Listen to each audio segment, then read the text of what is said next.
welcome back for the next round of budget. So tonight, go to the next slide. We're gonna cover the library will go first, then we're gonna do DPS and engineering budgets, and that'll cover the rest of the general fund along with all the road funds, dial-a-ride, and those other funds that are non-general fund items. And then the Board of Public Utilities budgets, which is the electric, water, and sewer funds. And as a reminder, on the 19th, we'll have our public hearing on the budget, and on June 2nd, we'll have council consideration of the budget. So this was in last week's slides as well, but I did want to just highlight for our tax revenue, so that would be like the library. We have that going up 3.1% for the cost of living, plus the new construction we had for this year. And then our interest income, it's based on our investments and our rates right now. And then wages are 4 to 5% across the board. Our healthcare is 8.7% increase in premium. Our pension plans just have slight increases. All the plans are closed, and fringes were relatively flat, and then our insurance has gone up 10%. On the utility side, we have a 1.5% increase for electric, 0% for sewer, and 10% for water. I don't think anyone asked last time, but why 10% for water? Or are we gonna have BPU discussion later? Jeff is not here tonight, but that was what was in the rate study, and the council adopted a 5-year rate study. So that was what was needed to continue the work that sorry, I'm trying to get back to where I was. When was that adopted? 2021, 2022, Dave? Yes. Yeah. And the sewer department was at 10% as well? 5%. And that was because of our bonds. When we did that $9.5 million project on the sewer side, we were grossly underfunded with reserves and such, so in order to get the bonds, we had to make the adjustments. So at that time, the BPU did a complete study of all 3 utilities, and water could barely cover itself. It was borrowing money from the electric department. When I got here, it actually had a debt elimination plan as required by the state, because they were artificially lowering the water and sewer rates during the 2008 through 10 era, and they were supplementing it by the electric department. So by the time that all shook out, the water actually owed the electric department a certain amount of revenue. That being said, in order to get to the reserves and such, they needed to increase the water rates to build up that reserve. We do have our plan for this next year to do another rate study to see where we are with everything. So. Thank you. Yeah. Okay, so for the library, we have Rebecca here tonight, and I'm just going to cover real briefly the highlights. We're on page 28 of the budget document for those that are following along. So the library has really 2 main revenue sources. So they have their own library revenue, $139,000, and then they also get tax revenue, $175,000. I can't read that far away. And then their expenditures are slightly less than their revenue, $278,000. And Rebecca can walk us through what those expenditures are made up of. Before you get started, could you let everyone know what page? Oh, I did. Page 28. 28. Yep.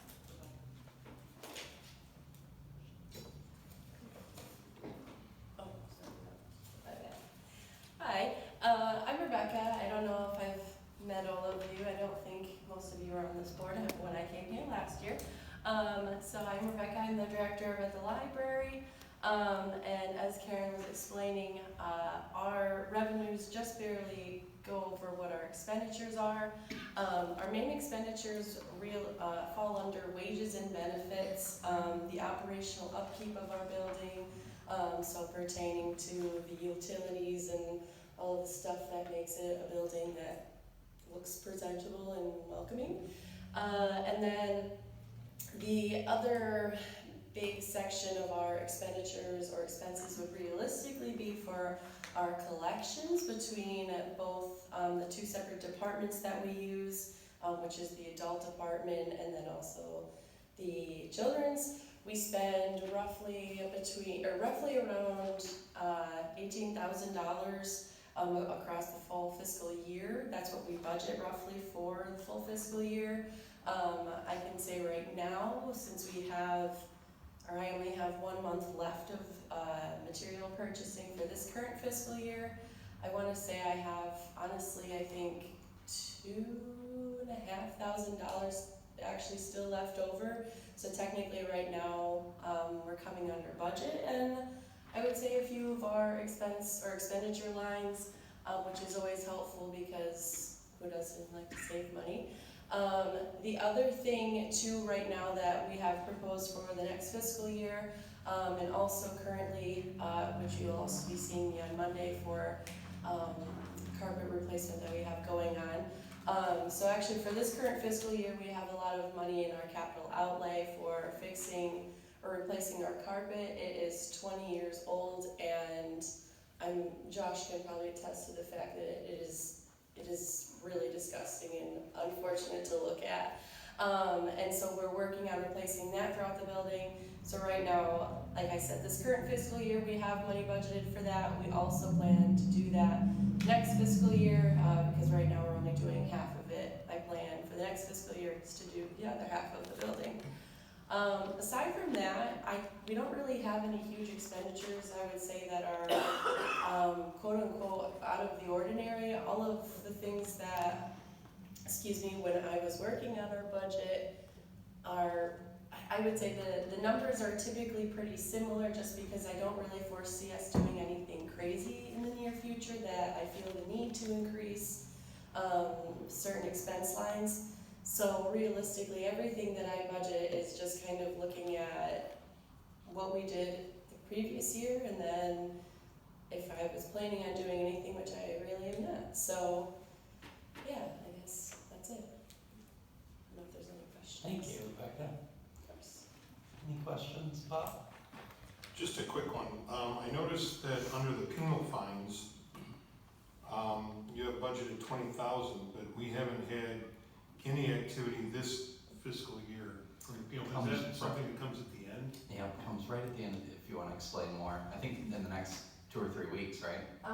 So typically the way that I think it also magically works with the fiscal year of the county, and perhaps also like the Library of Michigan, the penal fines work alongside our fiscal year, where normally right around the end of June, maybe the first week of July, we typically end up getting, we don't get a physical check, but the finance department, they get it, they process it, and then I think they have to end up backdating it. That also actually ends up being the case for half of our state aid money, just because of the way that their disbursement of those funds work as well. So the county treasurer, to give the council a frame of reference, they sent that money July 18th of 2024, and so we had to accrue it back to make sure that it was recognized in last year's audit. So unless the county treasurer has changed what she's doing, it'll probably continue to be in July, and we'll accrue it back. The only thing I will say about that though, which we've also talked about at our board meetings, because of some things that have happened, just recent state level laws, penal fines are also actually going to start getting diverted to schools as well. So in our next fiscal year budget, if you were to compare this current year with the next year, that money is also is technically lower, because I don't expect us to really be making that much income the years going forward. Do you know, out of every dollar the penal fine, how much then will go to the library and how much will go to schools? I don't know that particular equation. Back when it was all sort of coming out, I was looking into articles, never really saw anything definitively, so I didn't really want to jump to either side, so I just sort of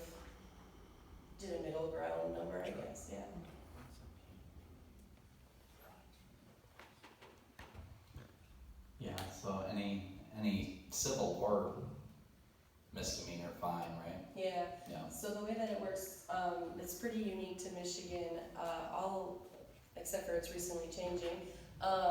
Throughout the state of Michigan, all of the penal fines, they get dispersed and divvied up throughout all the libraries in the county. So for us, we have 9 total libraries, and naturally, since Hillsdale's the seat of the county and the largest library, so our portion generally tends to be bigger than all the rest. That's also the same for every other county in Michigan. It just ends up working out depending on like the service area. So our service area is a little over 11,500 and some odd number, I can't quite remember. But anyways, it kind of has to go with the per capita of everything involved with how many people you serve and how many civil infractions and all of that. I don't want to say good stuff, but all of that stuff. So yeah. It's the old adage, the more people that break the law, the more money the library gets. Yeah. So we need more lawbreakers in the county. The library will have a very flush budget. I hate to advocate for that. Matt? The capital outlay is the carpet, the 30,000. Yes, so, and also to kind of give some context, also you'll hear about it on Monday as well. So right now it's at $25,000, but we had another project that we were kind of intending to work on, and we're just kind of delaying that, anticipating using different money, I guess, for that. This coming year, I upped the number for that because the area that we intend to replace is larger than what we're doing right now. So I'm hoping that it's not actually that much money, because again, I would prefer to not spend as much money.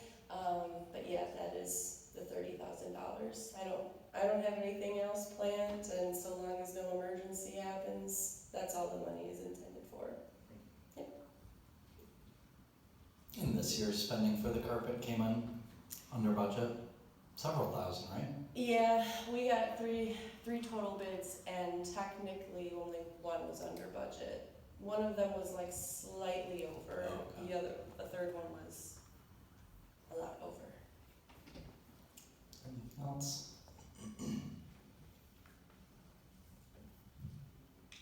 All set? Thank you for being here, appreciate it. Thank you. Okay, so our next department that we're gonna talk about is the Department of Public Services, and as well as engineering. DPS has the most complicated budget of all our departments, simply due to the scope of what we're doing in DPS and what DPS is responsible for, as well as all the different funding sources that DPS has to manage. So they're in major street fund, local street fund, Dial-A-Ride, the municipal street fund, the motor pool fund, and then in the general fund, they take care of City Hall, the cemetery, the parking lots, public services, engineering, street lighting, and parks. So we're gonna start with the general fund. So of the $6.9 million that DPS has for their budget, a little over $1 million is general fund dollars. And if the council recalls from last week, we skipped over those general fund departments for this week, so we can have Jason speak to that. So we're gonna get started with 101-265.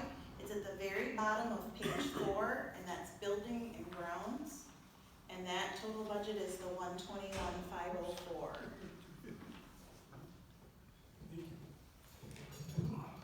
Does the council mind if I work from here, just with all my papers and stuff? Of course, thank you. All right, thank you. So going into buildings and grounds 265, first I'd like to start on wages. What page are we on now? Page 4. 4.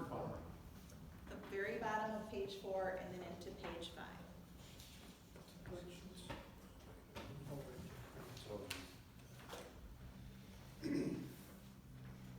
All right, thank you. Going into wages, bills and grounds, traditionally we've been budgeting 30,000, 30 plus for that. You'll see this year that we're just recommending a budget of 16,992. That's reason being is we are the other departments that we take care of, the Mitchell building, the fire department, the library, the rec department, those are all general fund expenditures. In conversation with finance, we want to try to capture and know what those true costs are. So traditionally, if contractual services does those, or if I call, a HVAC company to come and do work at any of those facilities, it gets charged directly to their line item. Now, if we do the work, the buildings and grounds eats that line item. So what we want is a true capture or true know of what we're spending on these facilities to have. So that's why we'll see it throughout these through the general fund, some changes on, it's allowed us to take more out of the general fund and put into roads and the wages, so that's why we see some of them are higher than traditional as we get into the major local street system. Another couple things why the wages is down quite a bit is we did, council approved a new chiller several years ago. That's helped out our wages as well, the repairs, the new carpet, doing carpet repairs from our staff as well on that. The Mitchell building is still included in this though. The Mitchell building is about $8,000 a year that is included into that, in the general fund. That's the only one that's not broke out into the others because that's still part of that, the buildings and grounds. Any questions on buildings and grounds? What percentage of buildings and grounds is the Mitchell? Approximately, the wage line item is about $2,100. And then if you go to equipment rental, $1,300, and then materials and utilities, you're at $5,000. 5,000 total or for that? So that's just for that one. So total, you're at about 8,000. Okay. And what are we getting from rent? $500 a month, I believe. $6,000 a year. Jason, do you recall, or Karen, what the utilities on that runs annually? It's $4,000 a month on average. 400 A year. Yes, Not a yes. month. I'm sorry, yes, the year. That would be really bad. Yes. That's It's very under expensive. building and grounds as well? It'd be under the utilities line, yeah. So we're gonna utilize a project accounting to keep track of everything, under every line, there'll be a project number for the Mitchell building. So we'll be able to, inform Mr. Mackey and the council of these costs, across all those different line items Okay, so more like 12,000 total with the utilities cost? with the utilities. Okay.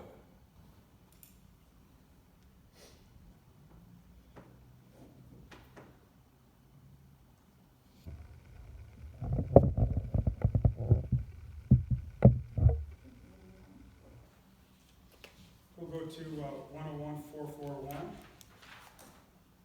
That is the bottom of page 6, and then page 7.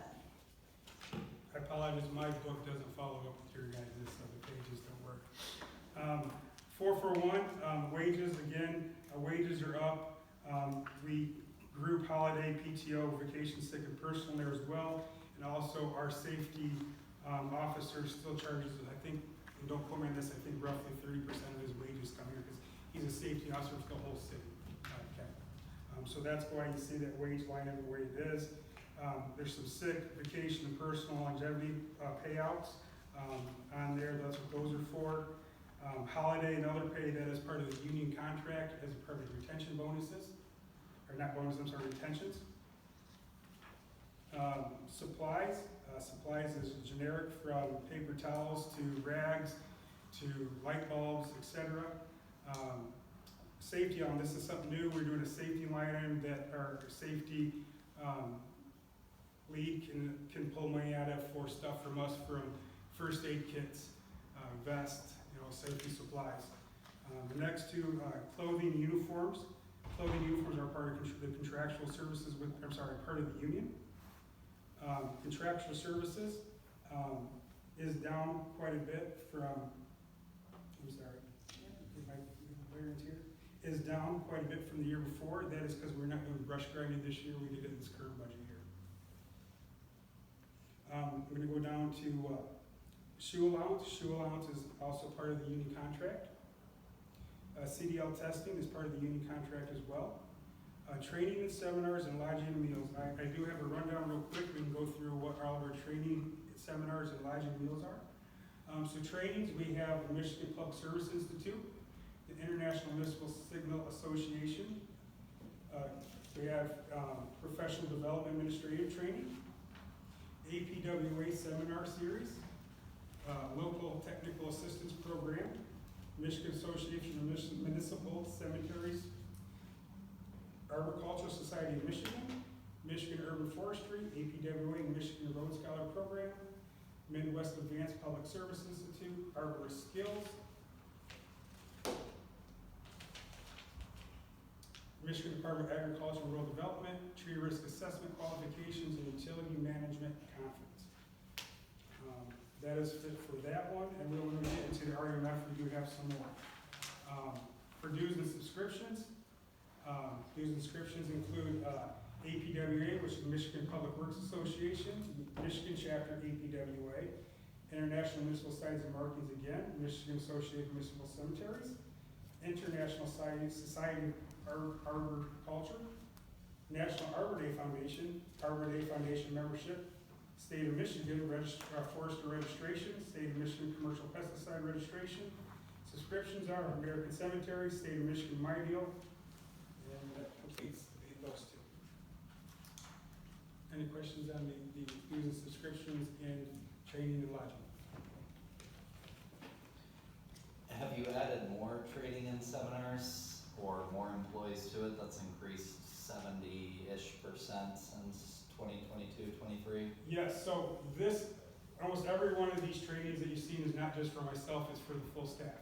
The forester has a good part of that as well, and then most of our staff is within 2 years. They have some training to catch up on that we didn't have to do with our older staff. They've already taken a lot of the training earlier in their careers. So that's a lot of new staff? Yes, sir. As a result of that? Okay. And then, sorry, can we go on to general questions now beyond those? Or do you want to keep presenting? No, go ahead. So wages have dropped. Well, the trend of wages has dropped. Is that what percentage of that is related to the forester position, or have other positions changed? So the wages in 441. Yes. So I have, if I follow the trend, 220 or 22, 23, we're at 209. 23, 24, we're at 218, and then 24, 25, the minimum budget is 186 on that. So it ain't down that much on there. Some of it is for the forest. Remember, a lot of his wages are through major and local streets as well. Okay. Not so much the 441. 441 is just we allocated more time again to streets, major and local streets, instead of working off the general fund 441. So it's not necessarily that total DPS wages, broadly understood, are down, it's that they've been reallocated to different budget Yes, sir. lines? Okay. Do you have any, it's again one of those fund questions, do you have any total wages for all of the funds under DPS? Yes. Yes. Okay. So this is one of the more complex budgets, because Jason has to allocate his best guess of where he thinks folks are gonna spend their time. And they have a elaborate timekeeping where they have to say, here's what I actually did. And let's say it snows, we have 10 snow events next year, we have something else happen, or we have a water main tear up a road, or some kind of thing, that could change the whole landscape of what actually happens. Mhm. So we're just doing our best guess for the plan for the budget. Okay, so, Would you like the spreadsheet of the total wages, or do you just wanna know? yeah, the spreadsheet would be Oh, great. okay, then Yeah. we'll make a note to send it. Okay, great, thank you. So for example, which thank you, by the way, for sending your guys out to the trail, they did a great job. Where does that come from? Is that parks? That comes out of 756 parks, yep. Okay. Okay, so pretty common sense, just where they're at. What is the DPS line? The DPS line is 441. Right, what does that cover? Which parts of So those? 441 only covers stuff at our facility, Oh, only when they're doing work at my facility. at your facility. Okay, alright, Yeah, trainings would be included in that. If I gotta send them somewhere for training, that would be included in that as well. okay, thank you. Yep.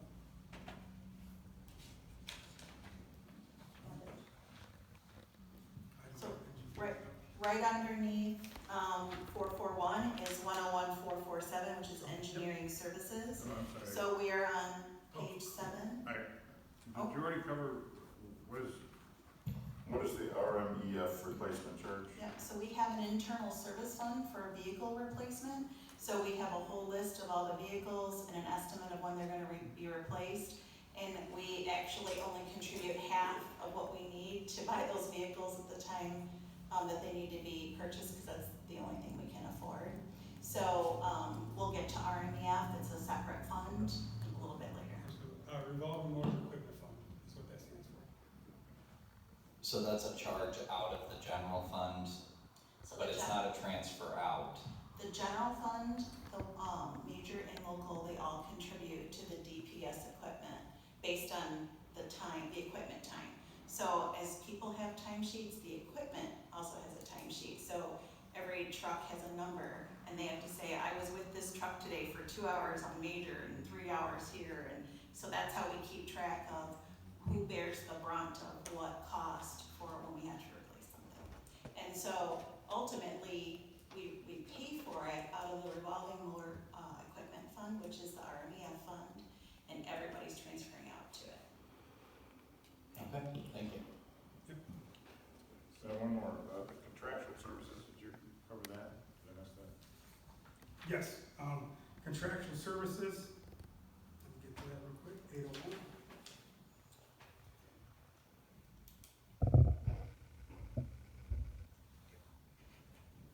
So that is down, and I actually have my spreadsheet here, which we can send as well, so you can see line item, but, real quick.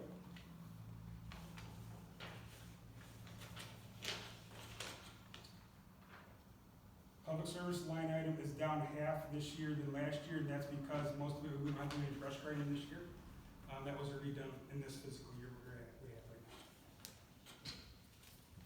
now. And then, is that line limited to operations at the DPS facility too?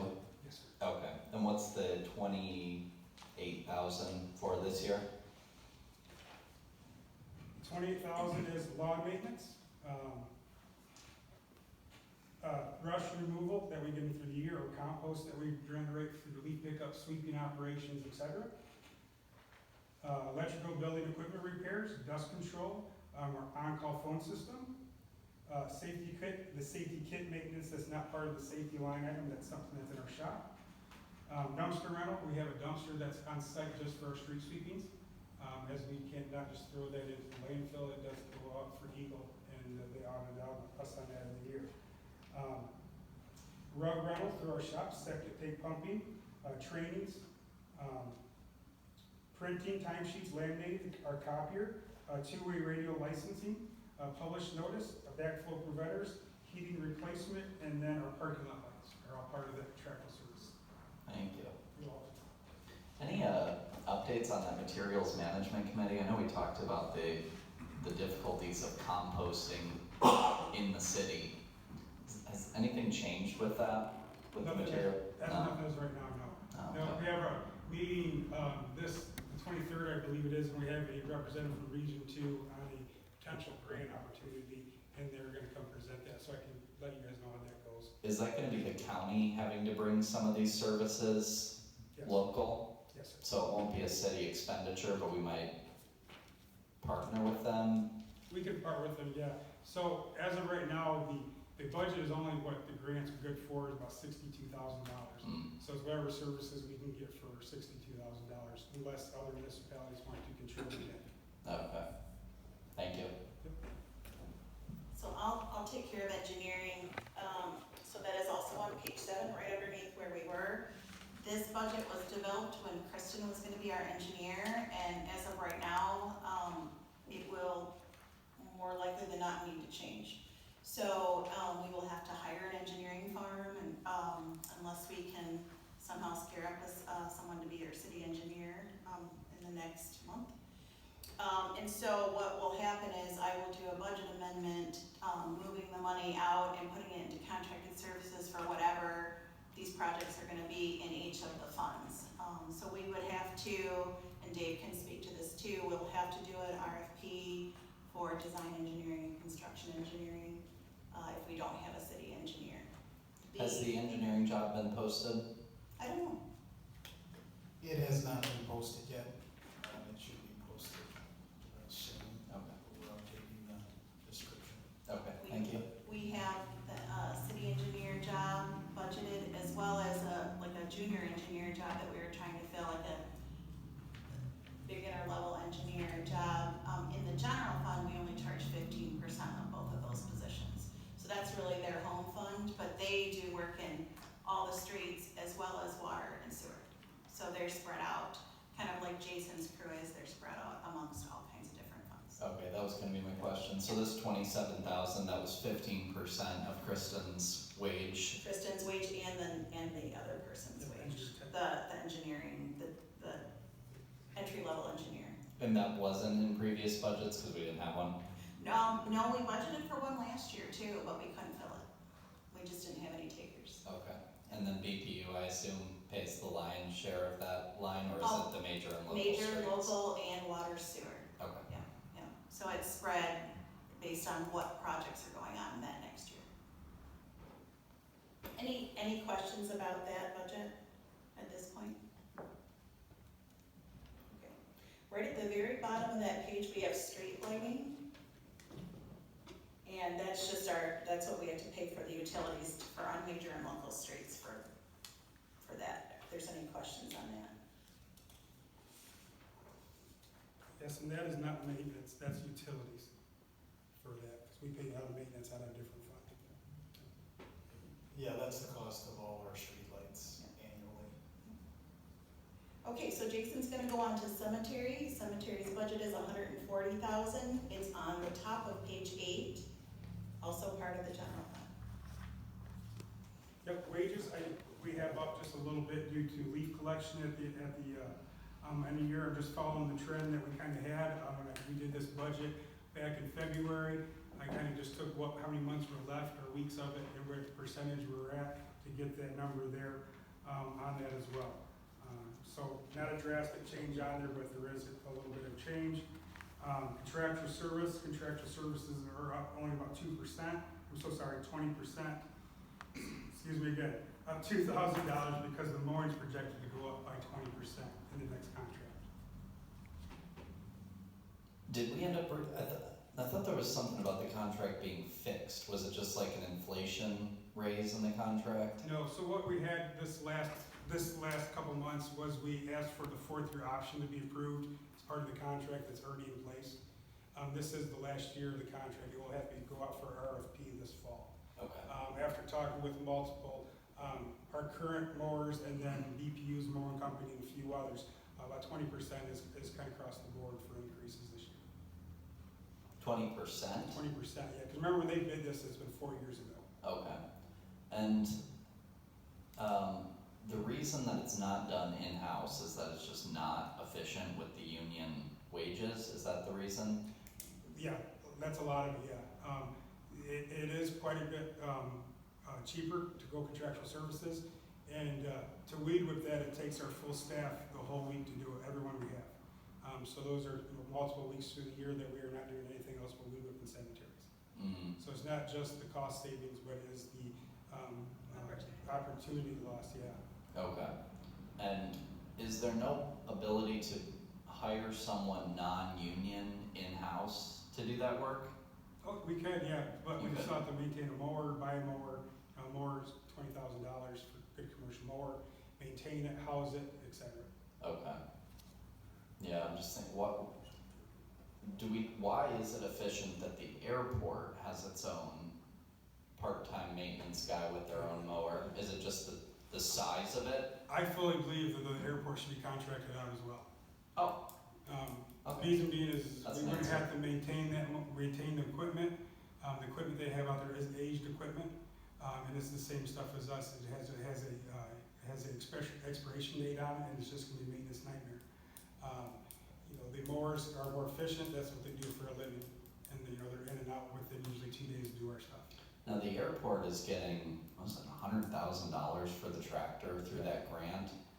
Would it be possible for other city departments to get grant? Because it seems like if you're getting a $100,000 tractor for free, you might actually be saving money as opposed to contractual services, possibly? So MDOT and airport grants are really specific. There's not grants typically out there to get mowers. Okay, It's just because MDOT recognizes to maintain an airport, one of the things you have to do is mow, right? So it's very, very specific, so there wouldn't be any other grants available.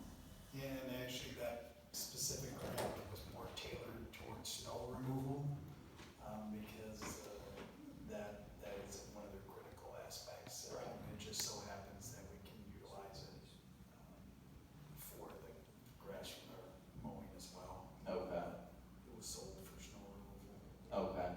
Or are you exploring that for the airport then, the idea of using the airport's tractor but contracting it out to a company? Is that possible? No, what we'll be looking at contracting, yes, but we wouldn't allow them to use our equipment. We haven't had good luck with Okay, that. But that will be something that we'll take a look at. okay. Sorry to Okay, get fine. you off of your track. Any questions on cemeteries?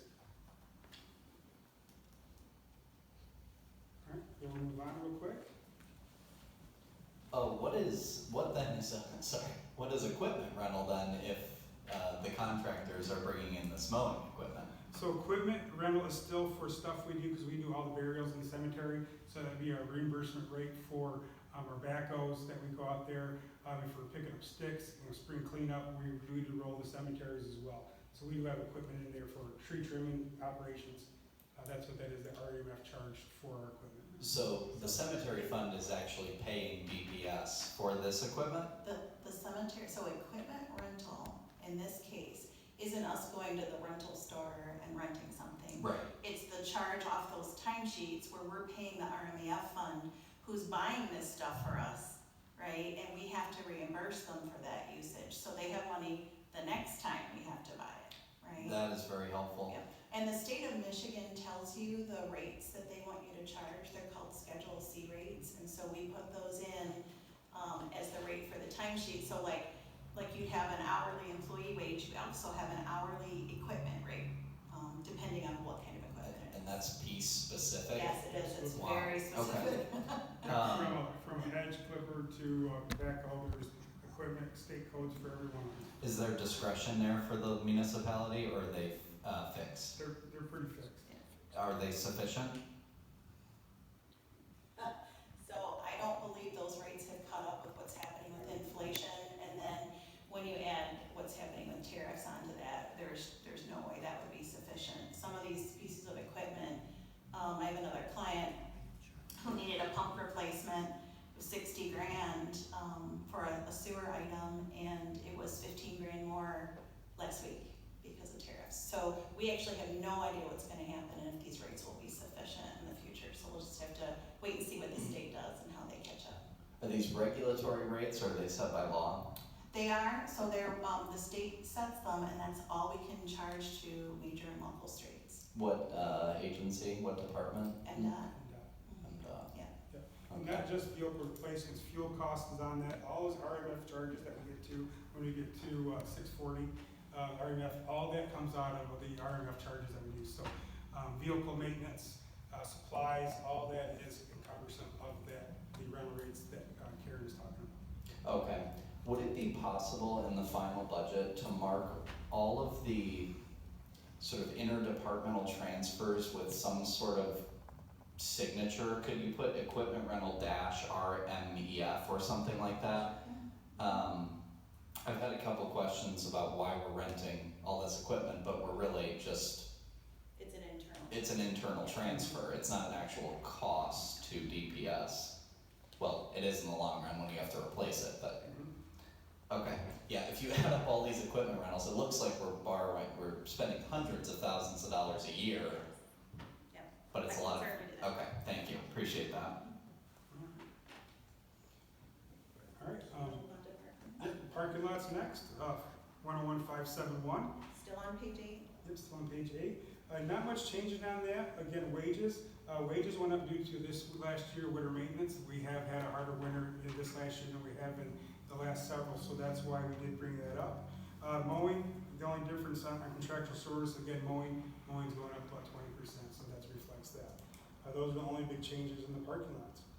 Contractual services went down quite a bit though. You might explain. Oh, I'm sorry, yes, it went down because last year we did, or this current year, we did a parking lot rehab project where it was seal coat and crack fill all the parking lots. That project is complete and we don't need to move that on to next year.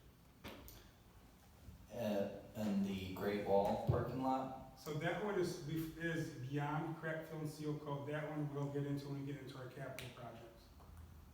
Okay, so if it's maintenance, it's parking lot. If it's a resurfacing, it's capital outlay? Yes, sir. Okay. And then equipment rental here is also from DPS renting to the parking lot fund? Yep, Okay. so, every hour after doing winter maintenance, that has a charge that goes back to it to replace fuel costs, ball joints, whatever it needs. Okay, and why is there a specific utilities line? Are those different from major and local streets? If you're lighting a parking lot, that's a separate fund? Yes, yep, Okay. so the street lights and so forth has their own utility line for that, Okay. for the power charge. Yeah, With the proposed road diet, I know that there were a couple of parking lot projects as part of that over here at the post office. Wasn't the one behind the old Broad Street Market, was that a part of that as well, or is that, am I thinking of something different? No, so this one over here, but it's the triangle lot over here, Right. by Jay, that's part of it. Okay. But that'd be a 27 project would go into next year's budget, Okay. not this year. The one over at Fair Street behind 55 Yes. Broad, that one is a TIFA project that I believe might be next year. Okay, thank you. Thank you. and what is your split with Tifa for parking lot repairs? So parking lot repairs, as of right now, because that one, and they want to take on Ferris, the rest of them are 100% on the city. Even if they're, Except for the library, that would be specific to them. even if it's in the Tifa district owned by Tifa? I believe the only one that's actually owned by TIFA Is is that the one? Chinese lot, yes. Okay, yeah, you were here when we had this discussion about whether we could renegotiate some of the repairs for the parking lots with Tifa. Karen included their income. I'd like to see a historical trajectory of Tifa's income and see if we can get that, I don't know, you probably know what would be fair more than us based on our different tax revenues, but even if it's a 90-10 split or something, and they come in and cover a portion of it, that might be fair based on the changes to tax revenue. Absolutely. Thank you, appreciate that. Okay. Anything else on parking lots? All right, thank you. All right, so we're gonna move on to general fund parks. It's Jason's last general fund department. It is at the bottom of page 9 and then on to page 10. So that's Department 756, parks. So nothing really changes in wages. That projected to be up this year, but with rec departments gonna be directly charged for their stuff as in irrigation, water, facilities up and running for water, et cetera, anything for the rec department will be directly billed to them. So that's how we got to keep that kind of at the same as it's been in years past. Again, contractual services is down as we did do another parking lot project and all the parking lots last year. That will not be done, that has been completed. And really, that's the only real changes for parks. Parks is pretty decent this year. Is most of the contractual services in mowing? Yes, sir. And there's quite a bit to that one. I'm more than happy to go over it real quick if you want to take some.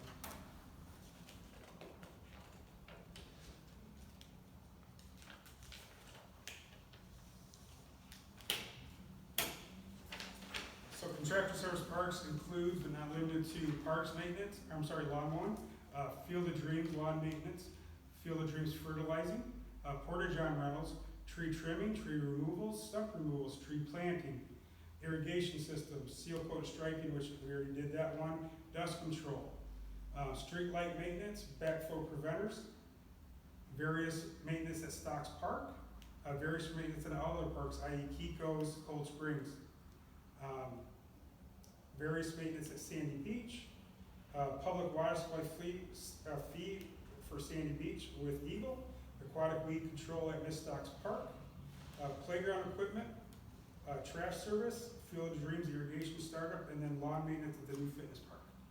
That's all encompassed into the contractual service line. You said new playground equipment? Yes.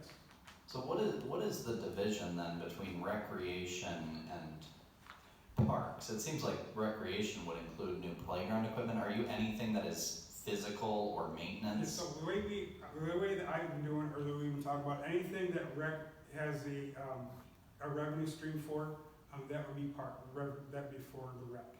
We would take on the maintenance aspects of it. Okay. Repairs and maintenance and equipment rental, again, transfers to DPS. Yeah. Yes, I'm sorry. You mentioned the new fitness park. Are we budgeting for that now, even though it hasn't been built yet, or? So the only thing I'm budgeting for right now is the lawn maintenance, because as the city took ownership of that park last year, Oh, it's not part of the mowing contract. That's why it's a line, so it's own line item, but we still have to maintain it until something goes forward with it. Oh, and that's how much? It's about $3,000 a year. We took ownership of the Stocks Mill Park, It'd be the property just east of Stocks Mill. just That's east of right. it. Oh, really? Oh, Inside the fence there. okay. Did that's we when vote on that? that's when the rotary. Right, yeah. Did we vote on that? I couldn't answer I that. don't remember that. Huh.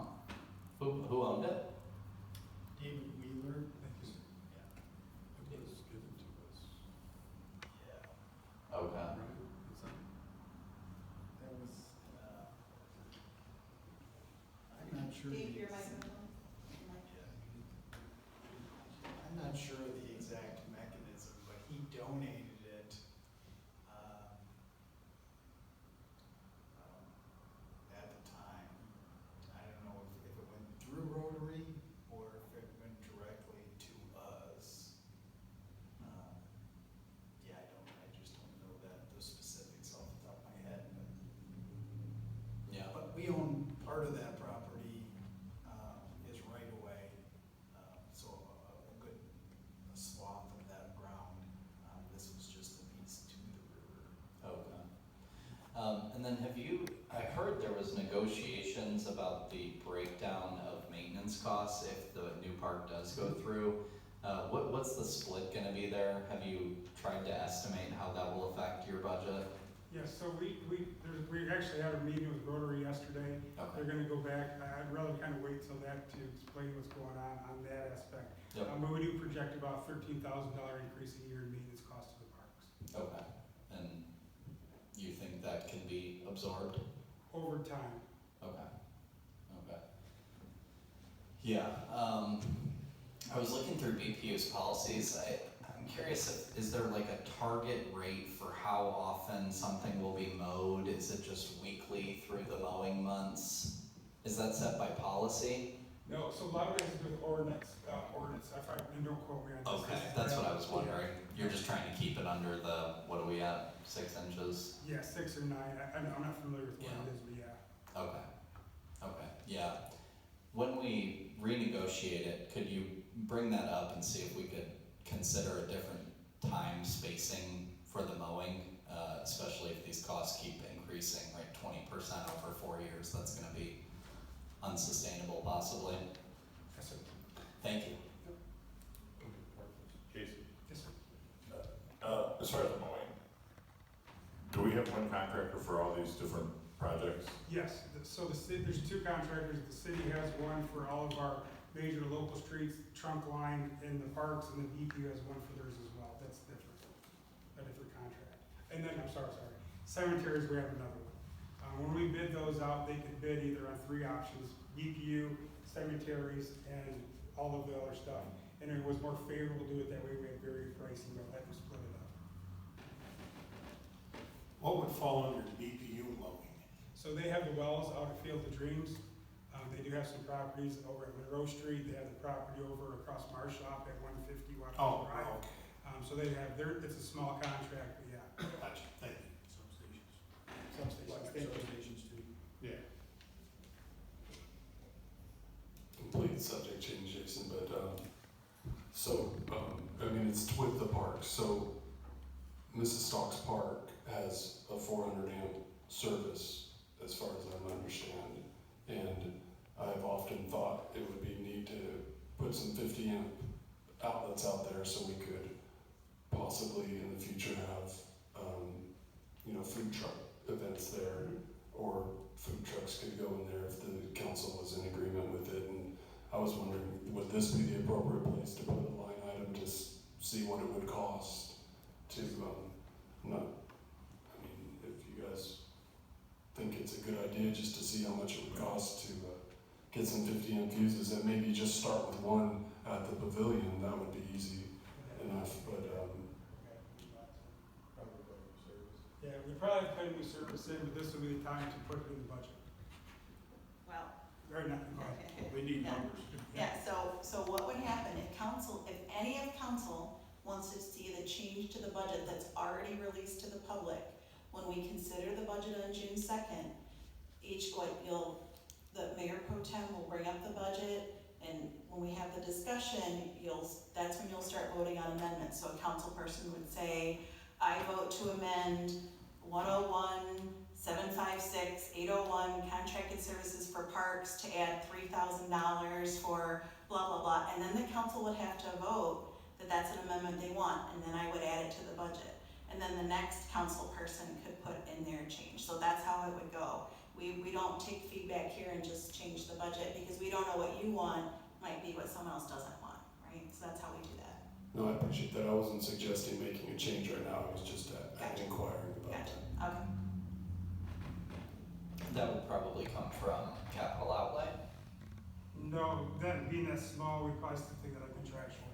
Oh, okay, Capital outlay are items over $5,000. okay. And this is probably something that you're assuming we would get, like a recurring revenue for renting the spot? Is that what you're thinking? Right, if you want to have an event at the park, then you have to rent the space, and then we could come up with ideas. And, it's just been swimming around in my head and it came up, so. That might be a good idea, especially if it generates revenue. And we've increased the cost out there, so it might be nice to have more options. I thought it'd be great for the community too, if we could, 400 amps, you could get a half dozen 50 amp fuses out there, have a food truck. Well, we do the, Get the community out. what is the summer in the park event out there called? They do the Tuesday night Summer concert series. Summer concert series, so we have, what is that, 8 or 10 weeks of a crowd there. Yes, sir. That begins in June, right? Yes. Okay, yeah, that'd be good to explore. Thank you, Rob, appreciate it. Okay, that's it for the general fund. Jason's next fund is gonna be major streets, and major streets is on page 15. Oh, could we, Oh, sorry, it starts on 14 and goes to 15. Could we, can we talk about the transfers out on Sure. 10 first? yeah? These look mostly like also Jason's items, right? One is Jason's, one we talked about last week, that was Michelle's. That's So the rec fund recreation. is not self-supporting, so Right. we need that support. Same thing with, DART.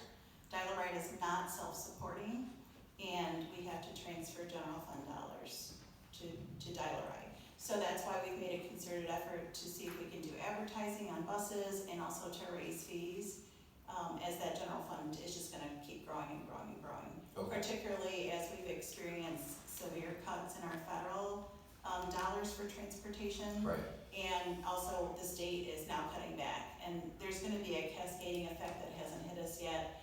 As the states feel more of a pinch from the federal government, that will be passed on to locals. So I expect in the next year we'll start seeing that And as well. the transfer actually occurs at the end of the fiscal year? I wait for everything to be in and settled, so I know exactly how much that is, because I don't wanna transfer the full amount if I don't have to. Okay, well, thank you for the reforms on that, Jason. I think you said we were, projected to have to transfer 150 this year without any changes, and we kept that steady at 112.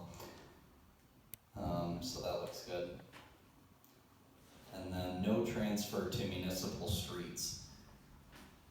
So, oh no, I'm thinking of something different. We're allowed to transfer from the major to the local, but that's a different, okay, that's a different subject. Thank you. Welcome. All right, I'm at 202-444 sidewalks to start for me. Before you get started, can I ask a silly question?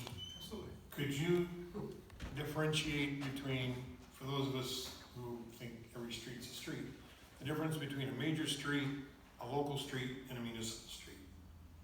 Okay, so a major street is usually an arterial street into town, or a certain ADT, average daily traffic, i.e. schools. Geyer School would be a prime example. Spring Street, Reed and Ave coming into town, that's a major arterial coming into town.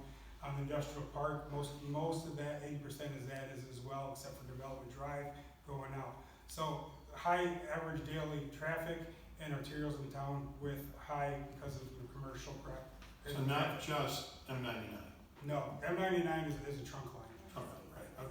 And the state sets that, correct? Right. Yep, so yes, the major local trunk line systems all set by the state. Okay.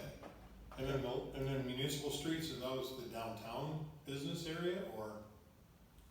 So municipal street fund is the fund that is the voted tax millage. Oh, Right? okay. So there's major streets and local streets, we get state funding for those, and they decide what's a major street, what's a local street, right? And those are maintenance funds, right?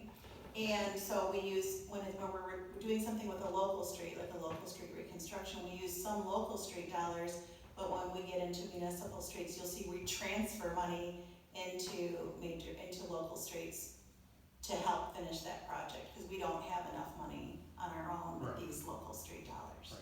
Yeah. Okay. So it's all three of those funds operate kind of together. Okay, thank you.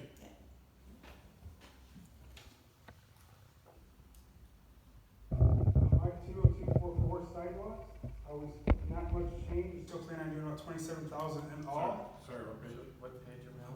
14. 14. 14 into 15.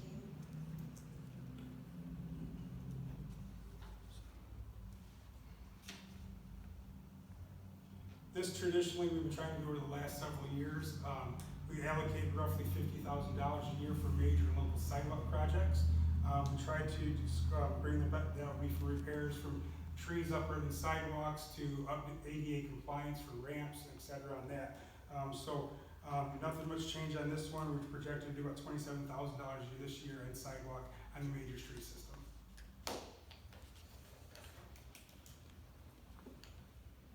The next one. Jason, Yes, sir. speaking of sidewalks, so it was my understanding that the sidewalks are the responsibility of the homeowner. Yes, sir. Okay, but then I've seen some areas where the city's gone in. Can you help me understand when does the city take responsibility Absolutely. to? Absolutely. So a couple things, if a city tree uplifts the sidewalk, that we repair that on us because it's our city tree made the damage. We also offer we call a Plan B project, to help mitigate the cost of a sidewalk project. The city will come in, our department will come in, remove the sidewalk, do a rough grade, dispose of the sidewalk at the city's cost, and the homeowners just as responsible for repair, maintenance, and contractually to get the sidewalk put back in. So we help that cost out. It's usually about 40% of assistance we do for the homeowners. Just we know our system's so bad that that's the help that we can do. But yes, by ordinance, it is on the property owners to maintain. Just to follow up with that, so you're telling me that if a homeowner wants to repair the sidewalk that's in front of their home, they could come to the city and say, I want to repair my sidewalk, and I understand you'll remove the old sidewalk for me. What's the process? Is there a form or? Yep. Is So- it online or is it? Yeah, so what they do is they get a right-of-way permit, like for any other construction project in town. They can get it online, it's the right-of-way permit, they can get it online or come to our office and get it, fill it out, email it back with what they want. After review, and, after looking, because we just go by the budget we have for major local streets, as long as we have money in that, without our own stuff going on, we can facilitate that as well. So it all just starts with the right-of-way permit process. Yep, and with all that, also, the right-of-way fees with that program, all fees are waived for the part of that as well. How many people take advantage of that? About 10 to 12 a year. Oh, really? Yeah. Okay. It's getting more momentum as we get the word out there. And that's all from this contractual services line? When you repair a sidewalk as part of a road reconstruction, does that come out of this fund or out of the road, major local? They come out of the major local project, either capital, 900, 960 fund. Okay, so this is only when it's only the sidewalk? Yeah, this is more of a spot repair type of line item, if that makes sense. Okay. What's the cost per sort of block of, It's average Sidewalk. about $12 a square foot, so if you picture it's a 5x5 flat, Yeah. it's about $125 to replace it. okay. Thank you. Thank you. Anything else? All right, let's move into 202-450, bottom of the same page. All right, this one, that, again, two couple things, follow the trend that I've been having, or that we've been having, and getting to reallocate funds from the general fund. I did bring up the wage line item on that as well. I do want to hit these streets, obviously with patching, crack fill, et cetera, will come out of this line item as well for basic street maintenance, crack fill, pothole patching, et cetera. Let's see what else we got here. Supplies, it virtually is pretty much the same. We buy all of our patch to that, crack fill material. Big thing from this year to last year, or this year to the current year, I'm sorry, the downfall is because we're doing concrete crushing. That's gonna be out of both this major and local line item out of contractual services. That's gonna be done this year and will not go to the next following year.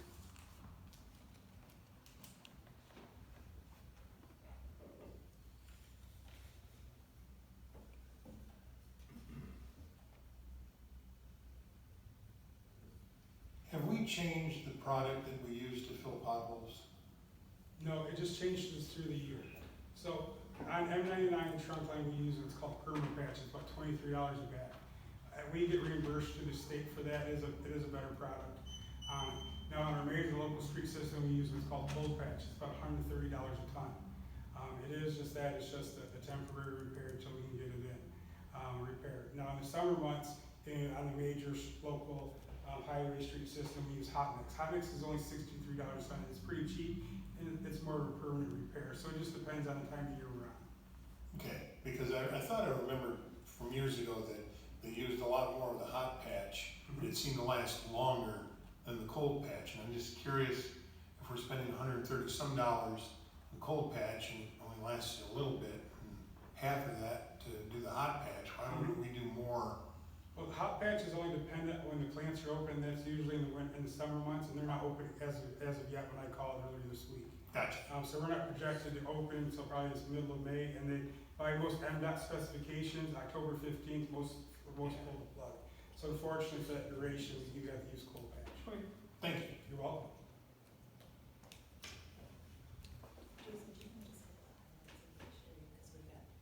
Oh, absolutely, absolutely, I will. Yep. So we'll just go by division, and just tell them what each one is.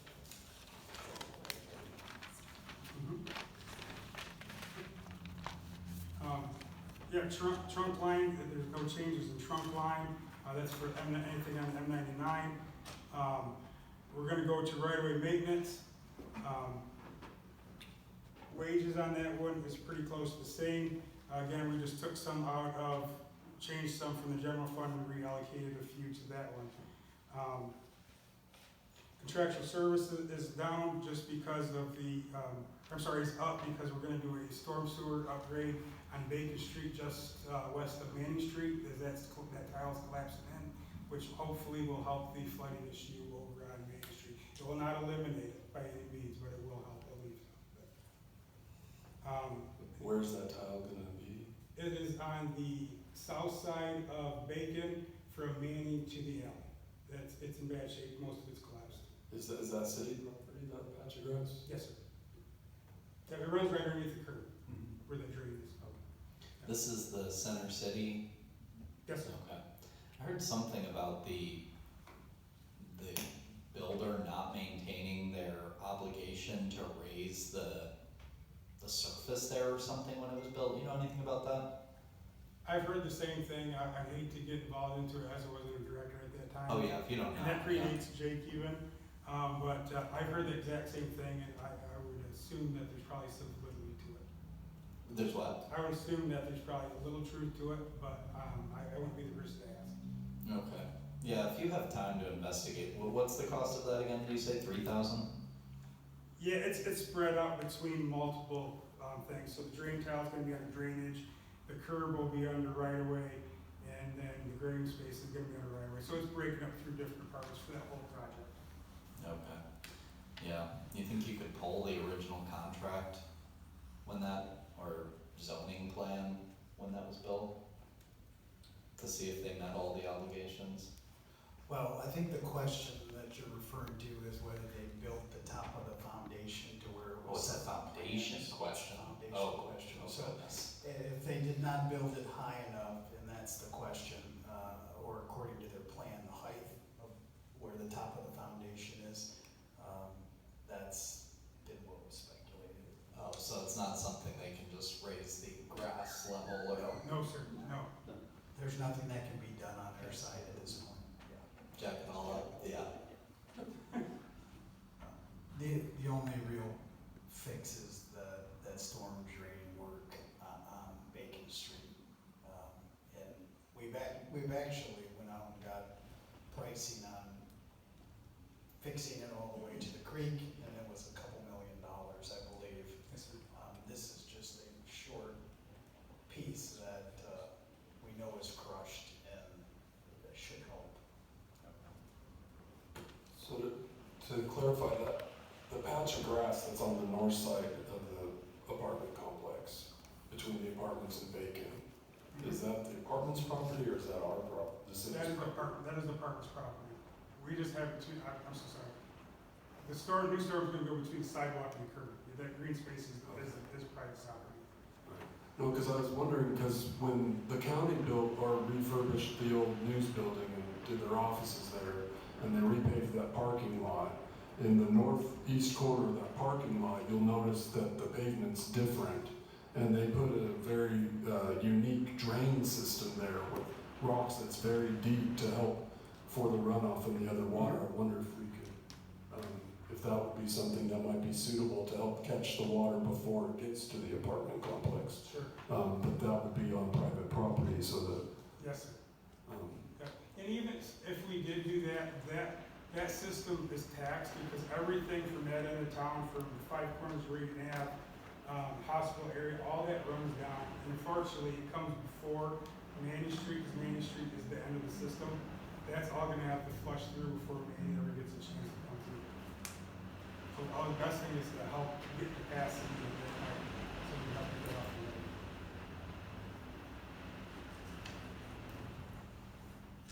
Thank you. Thank you. You're welcome. Talking about flooding, you brought it. Trunk line right away, again, M99, no changes on that. 202, 470 trees, we are down a little bit in wages on that. Again, just reallocating contractual services. I do want to stay the same over the last 2 years. Due to staffing levels over the last last 10 years, we've really not got a chance to do a true tree trimming streetwide or citywide project, and we did it this year. It went very well. I want to continue doing that on into the next year as well. That's really it for that one. Any questions on trees? We don't do any tree trimming in-house? We do, You do? absolutely. Okay. What marks the difference between when you contract it out versus do it in-house? So Two things, quantity, if it's abundant quantity, like right now, this year we did 13 streets between the major local street system. That's a quantity that we can't get because we're talking over the course of a month. So we have to allocate stuff. So it's just one street, or a resident calls in, hey, I need my tree trim, that's something we go and do in-house. Okay. But if it's an abundance, then that gets contracted out. Tree removals, we do them in-house, just on average, if it's 20 feet or lower, we can do that in-house. Anything 20 foot or higher, because our boom trucks, we have our boom trucks only about 20 feet. Anything above that, we contract out, because they have 85 footer, and Jake's helped us many times as well. BPU has the Yes. capacity for that, okay. Yeah, I was talking to a tree trimming guy, and he said Hillsdale is behind in protecting its electrical lines. Do you think that's accurate? Yeah, Absolutely, it's reflected in the budget. and that would all be BPU, or this trees line? Depends, because a good portion of Jason's trees or city trees aren't near my lines. Jason's trimming because of impedance on the sidewalk, ADA Okay. compliance. He might have branches sticking out there hitting semis or cars, or impeding parking spots that mean nothing to me because they're not tall enough to get into our power lines. Okay, so you're mostly private property affecting power lines, and your public property affecting right of way? Yes, yes. We join forces a lot Generally. of times, so if he has a big tree that's in the power lines and a problem from the city, I'll take it down and he'll clean up the mess or something like that. So we Yep. join forces a lot Okay, on alright, trees that are causing both of those issues.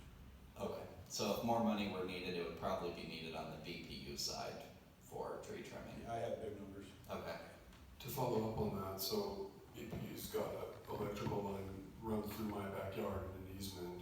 So, I had trimmed a tree and the branch was a little long and actually touched the line. Thankfully, it wasn't, catastrophic. But, is that, so whose responsibility for trees? If I, as a homeowner, if I see something like that, should I call the BPU and say, Yeah, there's still, that's a private tree at that point, because it's in your backyard. A lot of cases, what we'll do is knock it down below the line so that you can safely remove the tree yourself. Sometimes we'll actually drop the line out of the way, and then they can topple the entire tree. It just depends on the situation. But also depends on if it's secondary or primary. There's some things that come into play to that trimming. That's all distribution trimming. And we're actually gonna just get started on this next budget year. We've been doing all transmission trimming up to this point. This is a totally different animal. Okay, so let's get back to Jason and finish up major streets, if we can go on to local streets. Drainage real quick, the only issue with drainage is, we plan on doing a couple more drain repairs. We do a lot of repairs in-house for catch basins, storm tiles, etc. Contractual services is up a little bit. Again, that's part of the Bacon Street project that we just talked about to upgrade that tile over there. Any questions on that one? Perfect. We'll move to trunk line drainage. Trunk line drainage is still, this mirrors the state budgets as you see on here. They're pretty consistent through the year. Wages, we're gonna do some jetting and cleaning of storm structures this year, which will be reimbursed by the state. 202-490, traffic. No real changes on that one with the exception of contractual services. Contractual services down as we did our centerline paint striping project last year. We do that every other year. This is one of our off years, so we will save that and do that in the next budget cycle. Trunk line traffic, again, that is mirrors MDOT's budget for the most part. Most of that is reimbursed through the state. Trunk line winter maintenance. Again, same thing. That is only for the trunk line M9 highway from Steenberg Vera Drive all the way to Industrial Park and back. That is reimbursed from the state as well. when you say reimbursed by the state, is that part of our per mile funding in the trunk line major funds, or do you get additional reimbursement for the maintenance? Yeah, so what the first part of that is our Act 51 money, that has Yeah. nothing to do with this. Oh, So we do what's called the bi-monthly report. Every other month, we send in all of our true expenses that we had on the highway, regardless of tree removal, if it's winter maintenance, et cetera, from the materials we use, the equipment we use, and labor with 65% overhead and 10% material cost extra, and we get reimbursed for those dollars. and there's no fight with that? Usually whatever you ask for? No, as long as you do your, 1,400 pages of supporting documents, yeah, we get all our stuff back. Okay. Jason, Yes, sir. why, Vera Drive, you go Vera Drive for? We do, and the reason is it's a good place What for was us the to turn question? around. Can you? Oh, okay. He asked Sorry. why we go to, if we go all the way to Vera Drive, even though that's in the county. Two answers to that is there's a lot of overlap that we in the county do. If we beat them there, or they beat us here, like Steenberg's, for instance, I hear at City Hall is a big one in the morning when they come in, they'll do this, they'll coming down. It's just kind of who beats who there in the morning, and it's a good place for us to turn around, because we're all four tandem going through there, so it's a good place to come up and get out of the way and turn around. Thank you. That way, if we turn left on Steenberg, we don't leave a huge windrow of snow going across the road as we go in. They don't like that too well. But yeah, the county works very well with us, and he's there first. Perfect. That is it for, And you don't contract out any of the snow maintenance? no, All done in-house? all done in-house. Okay. Yep. Why is that? So, availability, we do pay guys for being on call. We go through the police department, or usually myself, I go out and do the streets. We have it in our policy where it's 30-minute time. If we get a call in for icy road conditions, our on-call guys come in and take care of it. We ain't paying for, most contracts through, like, I'll use Walmart for instance. They're paying them a set schedule if they come or not. So they 26 times you come and if you're not. And it goes to your availability. Can they get here, this and then? That's the big difference that we have with having our city union employees, is the availability to get that done in a timely manner for safety. So if you contract out with a plowing company, you are paying them for a set amount of plows, Correct. and whether it's used or not, that's the structure. Yes, and you also have to pay a premium if you want it done like before people start going to work, before the buses start going to school, because they're gonna charge a premium for getting up at 4 o'clock in the morning and hitting your streets. So we, when we have big snow events, it's a higher expense, but most of the time it's better for us to do it in-house. Okay. Thank you. We'll go to 202, major capital. Major capital this year is Arch Ave at $425,000. And then we have just a placeholder for a major street project at $500,000 for a total of $925,250. And you're on what page, I'm sorry? The bottom of 17. Still following along on 202. Thank you. So Arch Street also has a $425,000 federal grant that's reimbursing us for that, so, that should be a net neutral project, and then the $500,000 is yet to be identified.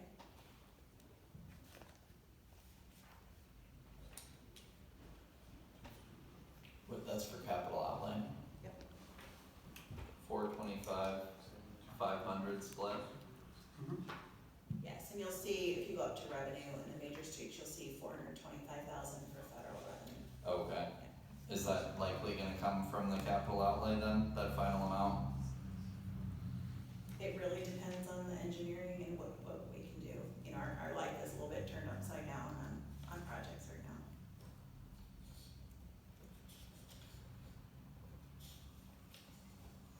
All right, let's go to local streets. Back to those street projects. With the loss of Kristen and us paying her a salary, and now we're gonna have to pay an engineering firm a percentage of that. Has that been accounted for in the cost? Nope, we'll have to, as I mentioned at the beginning of this meeting, we'll have to come back and do budget amendments when those costs are known. Because we don't know if we're gonna find an engineer, or if we're gonna we have too many unknowns right now. That's fair. Just for what I understand for council's knowledge is that firms typically charge 10 to 15% for the engineering fees of a project. So if it's a $800,000 project, it would be $80,000 to $120,000 for the firm to do the engineering and specs for it. Yeah, Mr. Salt, that is correct, and on top of that as well, it's about another 15% for site oversight work as well, so it's about 30% of the total cost of the project. So, okay, so that's new information for me. So Kristen, because she oversaw the project, so now we're gonna have to hire a project manager, basically. Yes, sir. Right. Understood. She was both. Does that grant have to be used within a certain time frame? I believe the grant, and David, if you can take that one. We have time for the grant. You have 8 years, actually. Oh, okay. So I anticipate that probably being a project for next year. And given the amount of paperwork that you have to do and get through, or the websites you have to get through,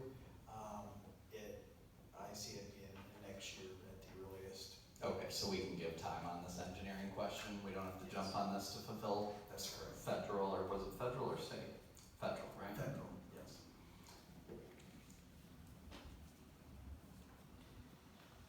Just real quickly on that engineering question. So the junior engineer that we have in the budget, we actually tried to recruit and find one for 2 years and were unable to.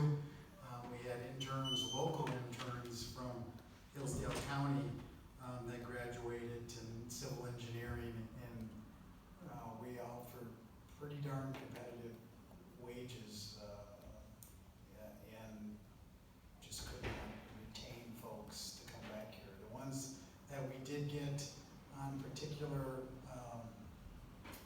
recruiting efforts were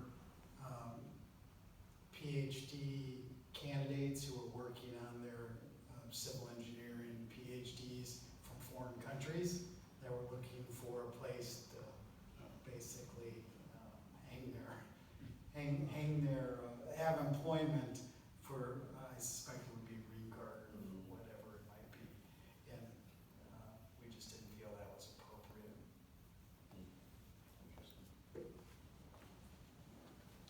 Thank you.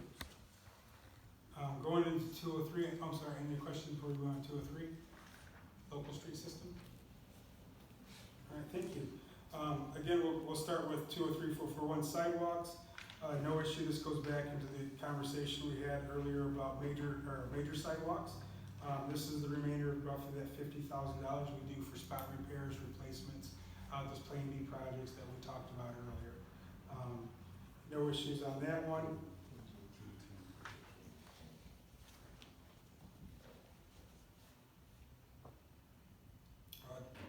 We're on consecutive pages for a little while. So page 18, we're gonna keep going to 19, 20, and so on.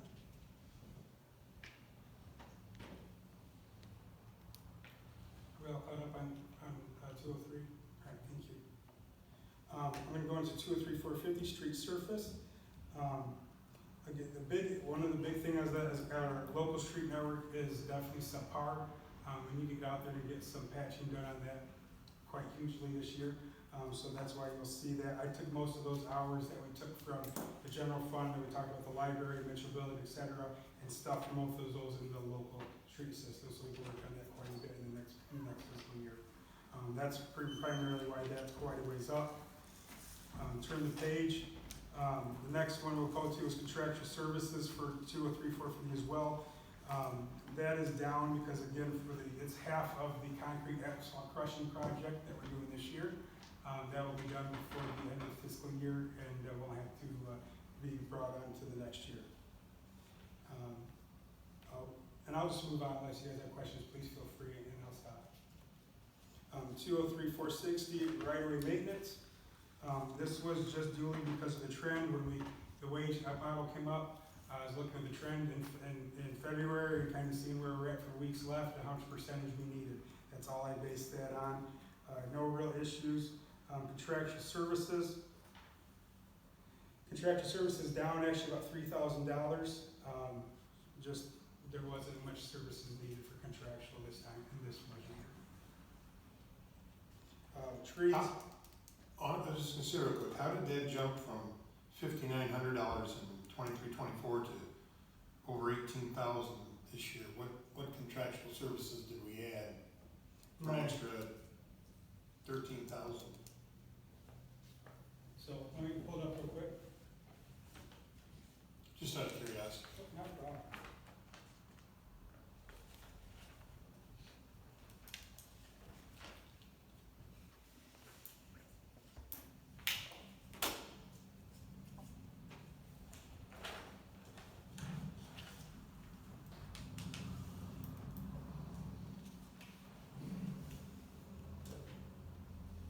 So a couple big ones we have is the Maury Street mowing of that new retention basin that we put in as part of the Linwood project.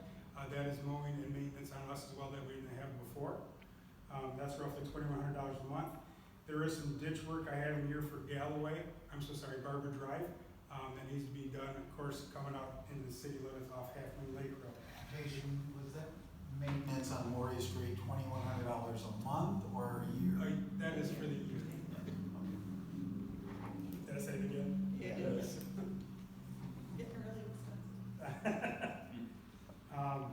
Couple other ones here.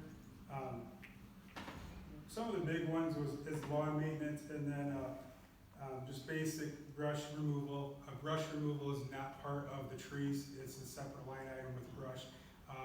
For instance, College Area Park, Galloway, all those roadsides are brushed out to the road. We take that new flail head we have for the track list and go through and brush that all back. So that's there as well. I mean, either we do it or we contract it out to a business. Thank you. You're welcome.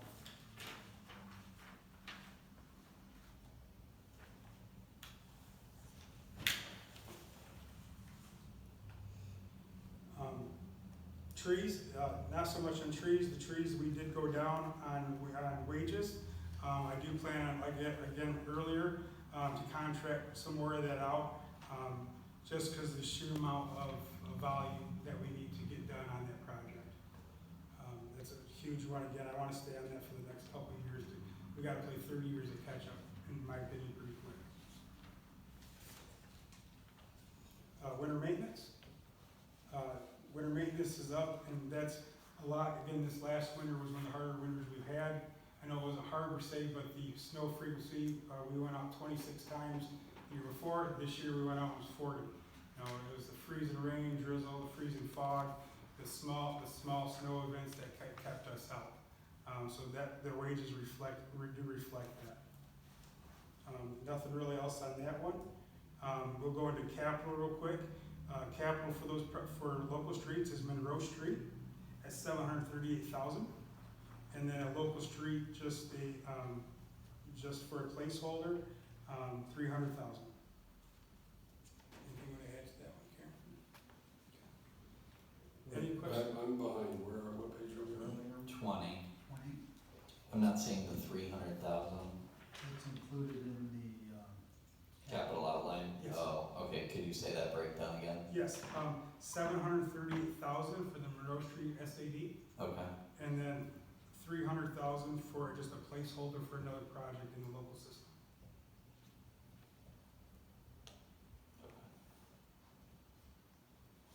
And does that fund, what does that fund have in it right now? It's gonna have 1.038 million? Yes, yep. Okay. That's confusing again with the ending amount from the last budget year. On the trees, just generally, are we planting trees to keep up with the trees that are being taken down? So we tried to plant one for one, but that is not, we just had to talk about this the other day. It's not feasible, a couple of reasons. Our staffing levels aren't there where we need to. You know, a lot of these trees we have are century-old trees Right. that are outgrowing their space between sidewalks, water valves, Jake knows this very well, and utilities. They're always in conflict between a lot of these. So we don't plant one for one like we would like to. It's more like 4 to 1. You know, 4 removed for 1 planted. Yes. How long has that been going on? Probably the last 2 years. This year we planted 9, the year before we did 14, and the years before that we planted, I think, 38 to 40. How do you pick a location then? So, there's not much, that is mostly public based. We get phone calls for the whole year, people would like a tree. Okay, We don't usually have to pick, the public does it for us. And we like that because it's more buy-in, they take care of it a lot more than we do. Because we can't get out there to water, every week or whatever for the first cycle. But we've had very good luck with the trees that we have planted for a long time ago. okay, so that space in between the sidewalk and the street, you need to ask the city if you want something planted there? Yes, sir, because that's the city right away. Okay, so I could call you Mhm. for that? Mhm. Okay, Yeah, there is a species specific for location, Right. if there's lines up, utilities below, what's there, but we have a list that we generally give with what kind of trees are right for the conditions. okay. Yeah, I'd like to keep that up, maybe it's just my nostalgia, but it seems like some streets are getting more bare. I mean, of course, you're replacing a 100-year-old tree with a Mhm. sapling, so that's gonna make a huge difference. Yeah, but one of the big things too on that, and I'll just move on, when we do these road projects, you gotta remember, a lot of these root systems are in the sidewalk, Yeah. the utilities, the roadway, and when you go through and you break the drip edge, if you will, of the root system, the possibility of those trees living are very slim to none. Mm. They really are. So quite a few trees come down when there's a new road project. The rip-on, unfortunately, took about 26 down the rip-on. That's one I'm thinking of, a very bare street. It didn't seem to hit Glendale and Highland particular. Those streets have excellent foliage cover. Yeah, most of them trees were just outside the curb lines where we had Okay. to do it rip-on. We had to get right into there, unfortunately, to get that into that. We had gas issues, or gas lines were right in the bank with them. A lot of utility upgrades were bored through the tree roots, or the masses of the trees. Could you contract out or get a volunteer organization to plant more along Ripon, for example? We definitely could. We Okay. could look into it. As we get more, one of the big problems, remember, we only have a part-time forester now as well. Right. So he takes all that stuff and does it. As we get moving on, sure, Okay, absolutely. thank you. Yep, thank you. Hey Jason, real quick, under winter maintenance, does the supply line, does that include the purchase of the salt? Yeah, so when we buy salt, it goes into into our inventory, and everything we have from signs to salt to bulk material sits in our inventory. Only when we use it on the street or it's for a specific job does it get charged out to the supply line. Is there a benefit to buying salt in like June or July when we don't need it? Because I'm assuming that it's one of those items that when you need it in December and January, the price goes up, and when you don't need it, the price goes down, or isn't that the case? No, so like you'll see in the finance committee, they'll see some bills coming through because we're filling our barn as we speak. We are under contract with the Michigan Department of Transportation. We get our salt at the same price that they get theirs at, up to 750 tons per year. We're allowed up to 1,000 tons per year under that price. So as soon as we get that, is we are up to market price. So that's why you'll see bills, the spring, sometimes even early summer, salt come through, but we're just fulfilling that allotment we're getting. We want to get everything we can that allotment because the price is projected to go up by about $23 a ton, and we're paying about $64 a ton right now, so we're projected, upper 80s next year. Thank you. You're welcome. Okay, so Fund 204 is our millage, our municipal street fund, which has the millages for street maintenance, leaf, and street reconstruction. That is on page 21. So you'll see the different millages coming in there. That fund also collects all the special assessments. So the special assessments come into here, and then the primary job of this fund is to house the leaf collection expenses, the debt service for the debt we had to sell for 2022 roads, and then there's a big transfer out for local streets this year of 1.1 million. And so on the local street side, that's revenue in. Does it make sense to everyone? Thank you. Is this must be the largest transfer out to the local street fund excluding state and federal grants, just from property taxes, the 1.1 million? So you can see in 24-25, we budgeted 2.4 million to Is that- transfer out. Is that for state, because of state and federal grants? No, it's project dependent, right? So sometimes we have little transfers as we're saving up, because we know a very big project is coming. Okay, so it's just It's savings. It's just project dependent, yeah. Okay, So that 2.3 million would have been the Westwood project. right. And the increases in revenue here Yep, so What's that is this? directly attributable to Meyer. to new construction, yeah, so If we what's didn't the, have that, we would be at 3.1% increase. so we're over 10%, 12%? Yeah, Okay. and that's directly from our city assessor. Current taxes, street maintenance, leaf, and street reconstruction all look like they went up. Do you have the number? It looks like about 12, 13%. Yeah, I can do the math right now. Okay, well, that should ease some pressure. Yep, it was very, very helpful. That new development really, really saved us. Gave us a lot of money. And Aldi isn't reflected here, I assume. No, it's 11.5%. 11.5, okay. Mayor Pro Tem, this is one of the things when we talk about how we had to, 17 years it took us to get out from what we lost in 2008. The communities that did fare much better were the ones that had a lot of new development going in, like Kent, like you're familiar with. They didn't experience much of any of the downside because they had so much growth and new development that new taxes were coming on with no restrictions. Right. So it made up for the loss of the existing. Yeah, thank you. Yeah, that's big. So this includes Dairy Queen and Meijer, and next year we'll get Aldi and KFC. And those are $10,000 plus projects in terms of the revenue we'll get. That's a question for Kim. Okay.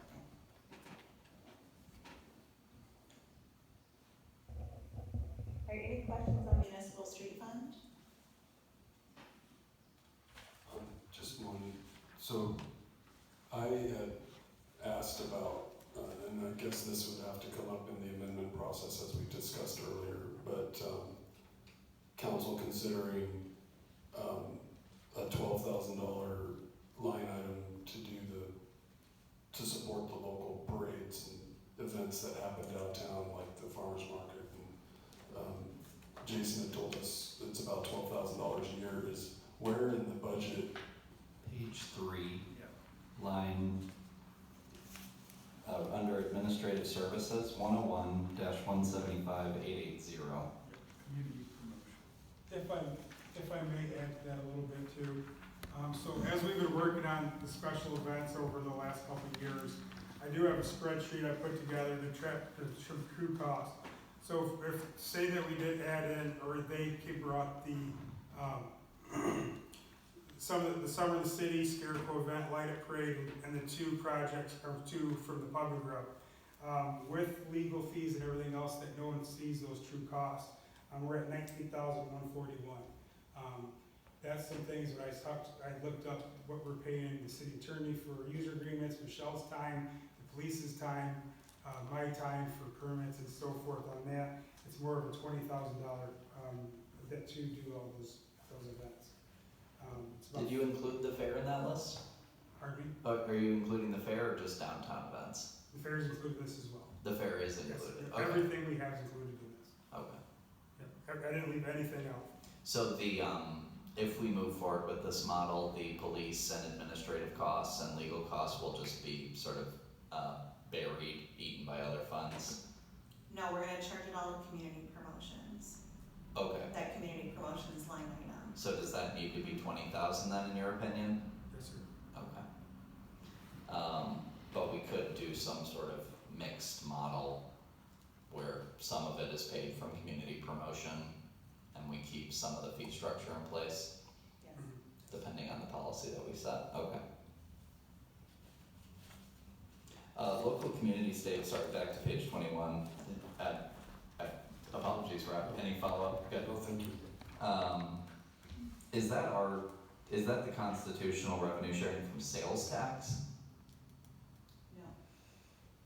No, so on page 21, let me get back to it, sorry, I had skipped ahead.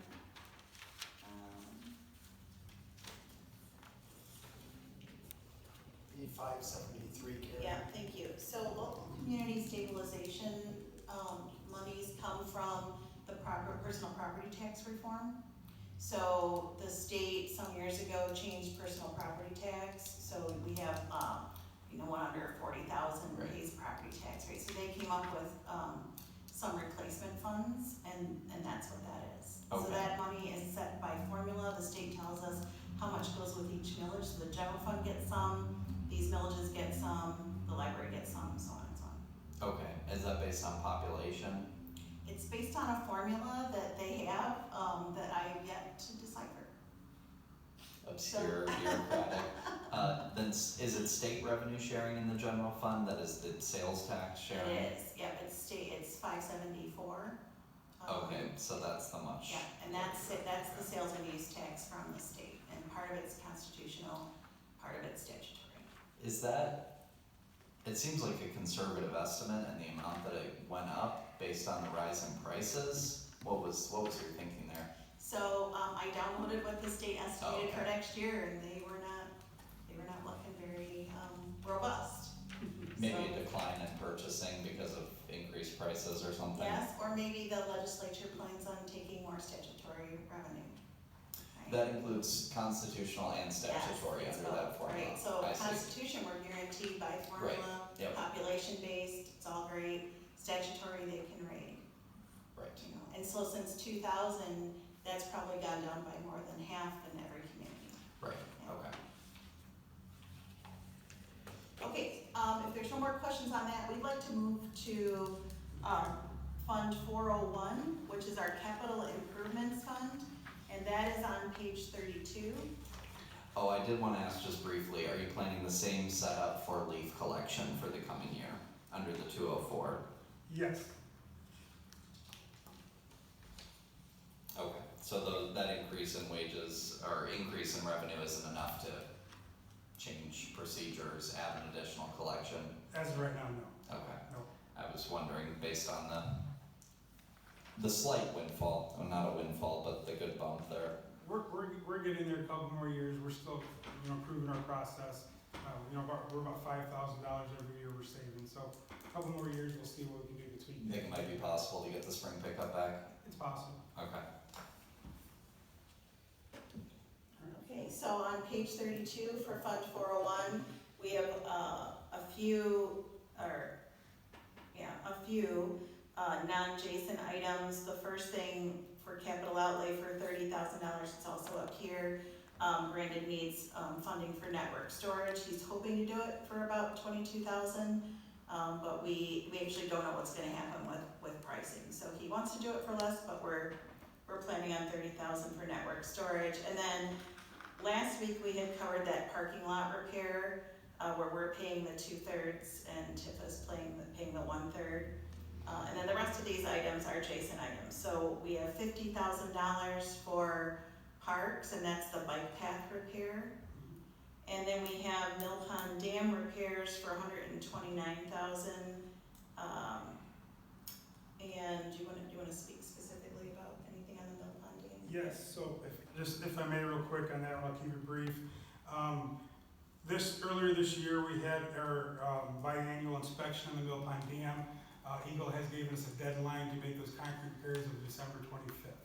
So I'm aggressively gonna try to get an engineer firm to inspect and put an RFP together to get this out to bid very quickly, as soon as July 1 gets here. Yeah, It's it was the dam on where South were Street. we at? Yes, sir. Yes, dam on South Street, yep, right by the fairgrounds. Oh, And this is, you'll see next year too, this is a two-part. So the concrete portion is something that we actually have a hard date on. We have to put a notch in and put an overflow in as well. But there's no date on that as of right now. What would it take to get a hydroelectric dam out there? Oh, God. How much water flow is there? I can send you the report and it's all in there. Not enough. Definitely not enough. No. I know it sounds foolish, but it is more economical just to repair it with these costs. And, we've explored removing it. That's multi-millions of dollars. Just the options, there's not very many options to do with that except for repair. When was it put in? 1860s, somewhere in there. That's for the stocks mill, to steam generation to the mill. How does it change the ecosystem there if it isn't there? Excluding the fact that it's cost prohibitive. Yeah, actually, and Jake can probably talk about this more when he gets through, because he dealt with this way more than before where he was still there. There's a lot of contaminants pent up behind it, so you have to process all those contaminants and deal with those if you remove it, because they'll end up going downstream. It's a whole huge process that I don't think we wanna get into. But it doesn't serve any industrial purpose Not anymore. anymore, no. And there's no way to get the state to cover the cleanup. Absolutely not. I went through this with Ann Arbor, we had a hydroelectric dam, and, it was, at that time, it was $50 million to take it out, because remediation, the sediment that was behind that was so contaminated, it would all go downstream. So we had, the cleanup efforts were just ungodly, so we leave it there and just, they repair it periodically. But there's no flooding issue or anything, it's just been sitting there. Okay. Okay, you wanna, we'll cover the one last thing, in Fund 401 is City Hall. Yep, yeah, there's two more, yep. So before that, we have, parking lot. This is the Chinese restaurant parking lot. In conversation with TIFA and EDC, nothing's in stone yet, but the city's looking at paying a half of that, $27,000. TIFA's a quarter, and then EDC is hoping to pitch another quarter for that parking lot. That's what we were talking about. So, the last one is City Hall renovation. Two items. Second floor, the flat roof that's over police dispatch is aged. I don't know what year it was put in, but it's cracked, it's starting to leak, we need to get that replaced. It's not a big roof. I fully believe that what we have budgeted in there for, $50,000 will take care of that. That's just for this portion right out front? Pardon me, it's back here over Scott's office. Oh, okay. Yep. The roof part is the 35,000, and then 15 is the carpet. Oh, thank you. The other portion on this is, as we've been working on the carpet through all the floors, the painting, et cetera, the only thing really left is the police dispatch office, and then the squad room, and the chief's office to get carpet, tile and stuff, so we're fixed, and then we've been through the whole thing. So that'd be nice to get that project. What's going on with this, what's this unit out here on the northwest side? Right outside of the city, if you walk out the back, or out the back door? Oh, the chiller? Yeah. Yeah, that's our air conditioner chiller. Is there an effort to make those look, nice to fit them in with the building? Yes, so there's actually, a beautification thing going on. They're going to put panels across that, painted panels, and beautify that. That should be coming the next couple months. That's why you see 2x4s Yeah. and stuff up there. I was wondering if that had an end goal in mind. Yep, Okay, absolutely. nice. Yep. Well, that'll be nice. Good. Perfect. That's all I have for capital then. Jason, what about like walking up the stairs, the peeling paint? Is that something that is gonna be addressed this year, or? Yes, so there's some there, but we can do that at contractual services line item for 265 buildings and grounds. There's some there that started to peel, and then some in Katie's office, but we can take care of that in-house. And then what about the men's room on the first floor? Can you give more details? I'm so sorry. It's disgusting. You walk in there and it smells like urine every time. It never goes away. I was wondering if it's dated. It was probably retiled in 1963. I don't know, but. Let me look into that. I apologize, I don't use that bathroom hardly if any, but I will take a look at that. Thank you. You're welcome. What was the other thing, the peel paint you said? The peel paint's right, as you're walking up the stairs, you can see some peel paint between, I don't know which floor, probably between the first and second. Yeah, we can, like I said, we can take care of that with our wage line item in-house. Thank you. And if we can't do anything about the men's room this year, I would appreciate that for the 26-27 budget. Okay, well, we'll see this year where we're sitting on budget for the end of fiscal year 25. If there's anything left, we can definitely start to do something.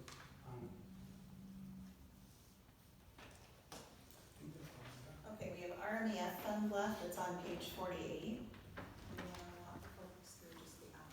Yes, yes, thank you.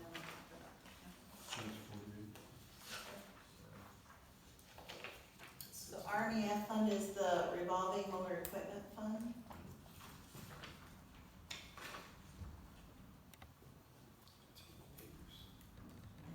No, I got it right here. Yep. Mobile equipment maintenance. 640. Yep, 640,443? Yes, sir. Yep. Wages, last year we budgeted for a full-time mechanic at a different wage. We were unlucky we didn't have very luck getting a mechanic for the wages we had. We have a person that was in-house that had some mechanical skills. He started at a much lower rate. His raises are based performance basis through the trainings that he's willing to take through us. So that wage line went dramatically just by making that change. It's been going very well. We go down a little bit, clothing, uniforms, that is a non-union position, but being in the garage, all the oils, contaminants, we do offer uniforms for him and shoes. But not at the same rate as union employees, it's about half of what the union employees get. Again, shoe allowance, same thing. CDL testing, 3,000, we leave that in there. Getting employees with CDLs is very hard to get, so we do some line item in there if we had to pay for CDL. We do have a 2-year commitment though. If we pay for a person's CDL, regardless if it's union or non-union, they have to work here for 2 years or reimburse the city on their last check or through other means to claw that money back. Training and seminars. Again, his training seminars would go from anywhere from welding classes, hydraulic classes, diesel, dollarite, etc. As he gets on, he's definitely hit some good milestones. Let's see what else we got here. That's basically kind of it for the maintenance side of it. Any questions on the maintenance side before we go to the other part? Why is he able to be non-union? So he's on the management side.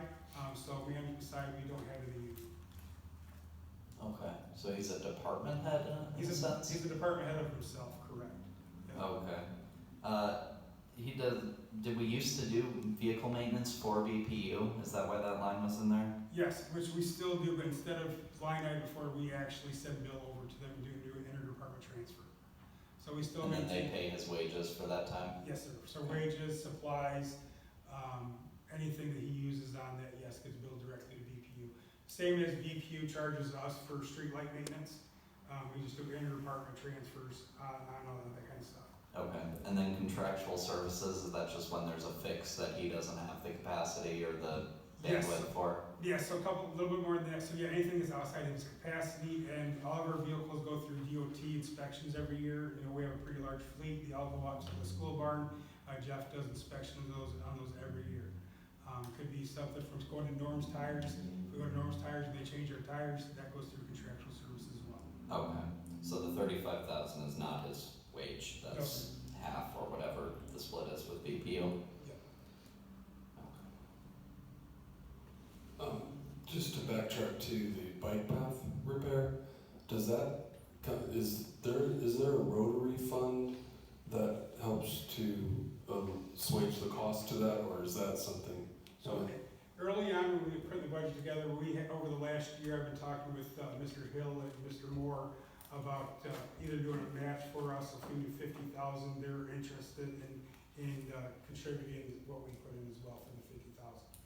Because 50,000 only gets us from Sandy Beach to Bernard, another 50 will get us from Bernard Street all the way to South Street. I'm so sorry, Short Street over here by the mill.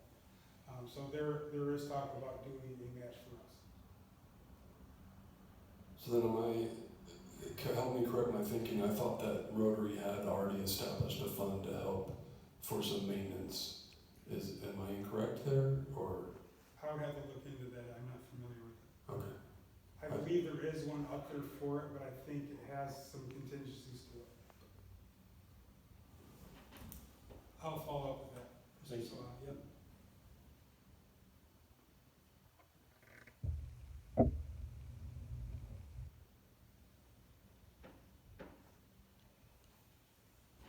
Anything else? You want to talk about the three capital Yes. items?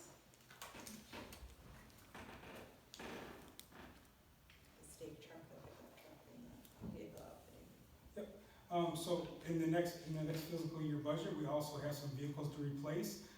One is a 1994 stake truck Chevy. The price on that is $120 plus $30,000 in outfitting. That truck is not going to be just a stake truck, it's going to be multi-use, it's going to have a dump bed on it. A drop tailgate so we can be multiple use and use it through the fleet for anything instead of just sitting there most of the time. The reason I say that is the stake truck we have now, it's definitely been there, but it could be more capable to do a lot more than what it is. The pickup truck is to replace a 2011 pickup. It is part that's been on our salt route for the last 14 years. Your rust is getting pretty hard. It definitely is getting time. But the new truck will not go into the fleet, as the salt truck will just take the oldest truck and revamp it back into that place.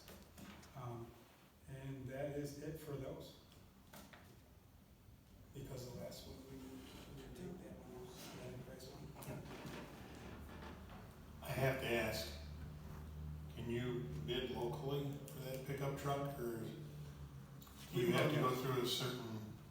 No, as long as they supply, so we go through my deal, which is a state contract price, which, Bex does it, Luthauser's used to do it, or Hillsdale do GMC. We do reach out to other towns, but we do preference local. Okay. Ken Stillwell's got the last ones for BPU, ones before that, Ken Joswick got over there, so yes, they will go out local. Okay, thank you. Absolutely. Also, for council's understanding, and correct me if I'm wrong, but if a local dealership is within 3% of the lowest bid, then council has complete discretion to choose the local business. That's correct, sir, yes. Yep. Is there something, are we saving for something with the fund balance in the 640, or is that just growing naturally? No, we have a whole schedule of all the pieces of equipment and when they need to be replaced. And, so like, for example, we have 26, 27, 27, 28, we need to replace a Vector at $500,000. And then so on and so on. So there's a savings plan for every This is single like a vehicle. pension fund for It vehicles? is, it's like a savings fund for future vehicles. And having an equipment fund like this, it's a best practice, because what it does is it keeps your general fund from spiking when you need a really expensive piece of Right. equipment, and then it's up and down and up and down, it's too hard to plan for. Okay, is this money being invested? I noticed that the interest is only $5,000 on $1 million fund balance. So remember, this is a proprietary fund, so the capital assets are included. It's not cash, right? So they actually don't have very much cash. Okay, We're trying to build up their cash so they can buy things, but that's a slow process. so of that 1.25, if we're only getting 5,000 in interest, it must be like $100,000 in cash. Yeah, it's not a lot. Yeah. It's not a lot. Okay. I think I asked this last time, but on those fund balances, would it be possible to, I don't know, in parentheses, say, cash reserves or proprietary or whatever the distinction might be? So this is a system report, so I have to take what BSNA puts out there. Okay. So what I can do, I can look into, for the final budget, we do a fund balance schedule, we don't show fund balance. But unfortunately, for your purposes, you're looking at a system report. So I can look into if there's a way we can, I don't think there is a way, because I think I've looked at this already, but Okay. unfortunately, how BSNA has this programmed isn't something we can manipulate. Okay. Yeah, I get those questions, right? Why do we have $40 million sitting here? Well, Yeah. that's actually just Yeah. assets, Yeah, not it's physical cash. assets that we can't sell to raise funds to do that. Liquidate them all, build the roads. That's right, that's right. Okay, so let's go ahead and move on. So we're all done with Jason. Anybody have any other questions for Jason? Thank you very much, Jason. Thank you. Yeah, Good work at DPS this week. thank you. Thanks for staying on top of the roads too. I appreciate it, Quick response on Azalea Court, really appreciate that. not a problem, I'll keep everyone updated as that gets moved forward as. Thank you. Yes. Could you take over the job of overseeing these projects in the future, or would that be too much for you if it were a long-term commitment? It'd be too much in the long term. We skipped dial-a-ride. Oh, we did? Yeah, we completely skipped dial-a-ride. Does it? Is there any question on Dollarite? I'm so sorry, we skipped Dollarite. So on page, oh my goodness, 39 is the dial-a-ride budget, and we completely skipped over that. I apologize.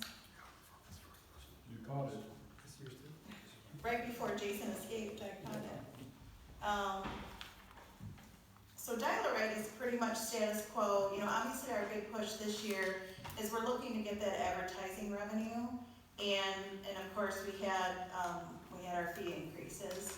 The state grant has decreased from the prior year. Federal grant is 18% of expenditures, so about what it was this last year.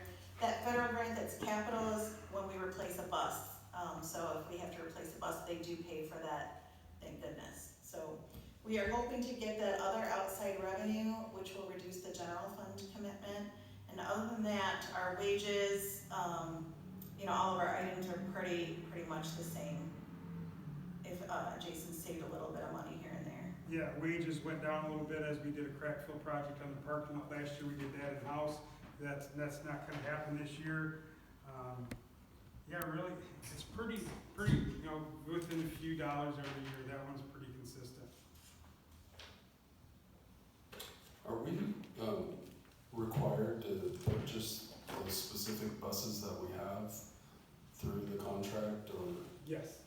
Yeah, that's through the state of Michigan procurement process. It has to go through either Hoekstra, and there's another one in Indiana that sells a different type of bus, but it is down to 2. We can obviously go anywhere, but to get reimbursed from the state, we have to use those 2 vendors as they're qualified item suppliers.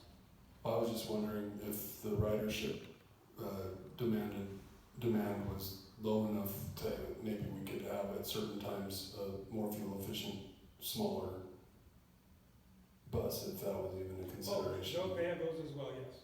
Yeah, those are some buses in there. Those are class 1 cutaways, and there's class 2 medium duties, which we buy, and there's class 3s all up to 40 passengers. There's different styles that we're eligible for. Just something to consider maybe in the future when we have to make another bus purchase, to see if it might fit something so that we could save on fuel costs. Yeah, so we're only allowed to have 4 buses at one time. So that's one of our things we have because of our ratio of population, we're not allowed to have no more than that. Through prior to summer times, those buses could go out all the time. So if our ridership does fall off, which I hope it don't, that would be an option. So, I don't want our ridership to fall off, that's not what I was No, I understand. thinking. So from what I'm hearing, our ridership is enough that the size buses we have are appropriate. Yes, sir. The transfer out to the general fund, to the administrative services transfer out, is this for insurance? Yep, there's a state-approved cost allocation plan. So every dial-a-ride, if they have a state-approved cost allocation plan, they can charge a little bit of, like, the city manager's time, finances time, so on and so forth, in a methodology, and that's how much that is. So if we're transferring 40,000 there and 121 back, if you net it together, the net cost to the general fund for dial-a-ride is 80,000. So I know that seems silly, but that's how the state wants to see it. We don't mess with it, we just say, great. So Jason's time is being paid back from the dial-a-ride fund in part? No. It's what's approved is a little bit of Dave's time, a little bit of finances time, a little bit of HR's time. But It's not the- very specific, Okay. very, very specific. You'd think it'd be the manager of dial-a-ride. You would think, it is Okay. not. All right. Anything else for Jason? Real quick, those advertisements for the dial-a-ride fare increase that go into effect July 1 did go up today. So we start letting people know.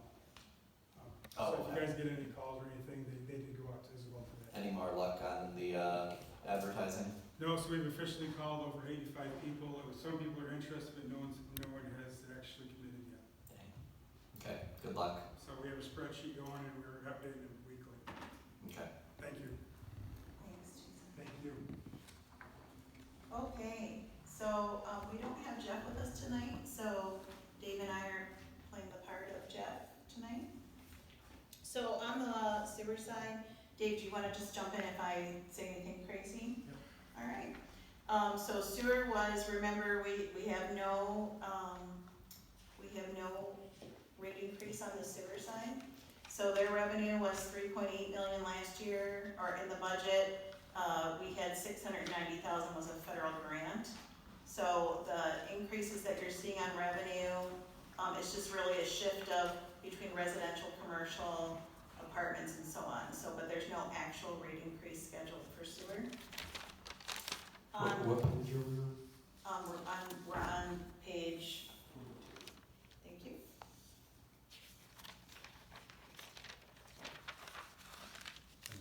Okay, so, on the expenditure side, so this is gonna be a little bit confusing for everyone today. We consolidated our departments in both water and sewer. So you're gonna see huge increases in one department, and then you're gonna see nothing budgeted in the other departments. So you really wanna look at the grand total of the budget to understand what's going on, and we did that to simplify, because the departments didn't mean anything. We spoke with the BPU, and it's just gonna be a cleaner report in the future. So I just wanna explain that ahead of time, so you're not wondering, we didn't forget to budget for the treatment of the sewer plant or anything like that. So in 590-175 and also 591-175, this is where the administrative items go. So these are people-related items, so you'll see all this wages and fringes related to the folks that help at the BPU, that answer the phones, some of Dave's time, some of finance time, some of HR's time. And then we have supplies, so those are things like paper, door hangers, postage, envelopes, those kinds of things. We have for contracted services at the BPU, we have our BSNA software, copiers, the audit, mowing, Woodhill Group Services, the insurance broker, and then as mentioned, we put in funding, the increases because of the funding we put in to have a rate study for next year. So BPU, water, sewer, and electric will all pay for their share of the rate study. And then on technical services, we talked about, that's Brandon's budget, that's where he budgets very specifically all the things that are needed to maintain the technical pieces for the BPU, as well as their computers and any network things. We have a sponsorship line that is at 906. That is, I think, the economic development sponsorship, Dave, right, for $3,750? Yes. Yeah. And then you'll see further on, so if you flip the page, on 590-175, you'll see what's called interdepartmental expense. That's what Jason was talking about. If we do work for each other, we have to charge each other. That's where that goes. And then we'll deal with all of the capital for this fund all together when I get done explaining the rest of the stuff. So the next department you're gonna see in sewer is operations. It's on page 42. We have combined operations and treatment together now. So we're gonna have one department that's called operations. So, so the big things here are, what you wanna look at is overall between the two, what happened to the increase, right? So there's very little change between the two. That is non-capital related, but we did have to plan for things. For example, on the contractual services side, that is primarily laboratory testing. So we're testing constantly for mercury and cyanide, effluent testing. We have a biosolids item that comes out of there that's $38,000. So there's quite a bit going on in that line item for contractual services. So it didn't go from 2,000 to 160.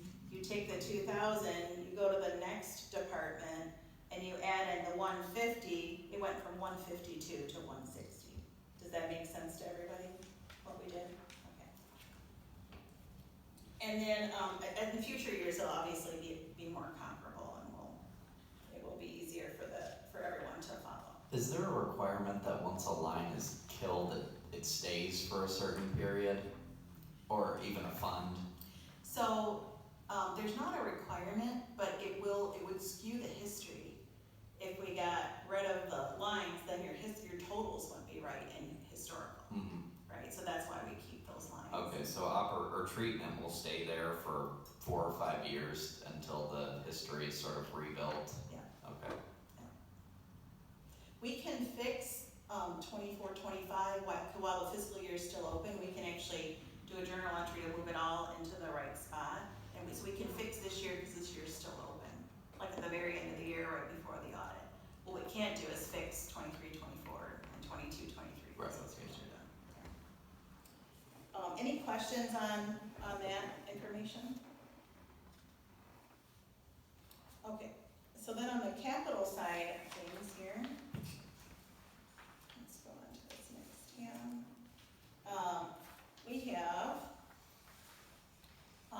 for sewer capital, it's up here on the screen, there's 25%, so sewer share is 25%, water share is 25%, and then the electric share is 50% for projects that they share. The seawall is the wall behind the BPU building that's collapsing into the river that's right behind it, or the creek, however you want to say that. So that is to get that shored up. The parking lot's kind of crashing into that. There's some carpet and flooring updates. There is an office remodel, and Brandon needs some network storage and AMI relays, so automated meter interface, so he has to keep those up and running. There is a sewer lining project for $300,000, and I have Jeff's notes here if anyone has questions about that. He is replacing an influent pump. We have 50% of the vector, so the vector is between water and sewer. He needs a service truck. He has an aerator gearbox, a channel monster, which I'm fascinated with, but I don't know what it is, a sludge storage pump, and then just lab repair and windows at the lab. So he did leave me some notes if anyone has questions about that. Oh, I think I have one more page. Hold on just a second here. Yep, a few more things. 3 new garage doors. He needs some engineering done for the sludge storage. And then he has 2 lift station items here. So $1.3 million worth of projects for next year. What's a vector? It's a truck that sucks things out of the ground.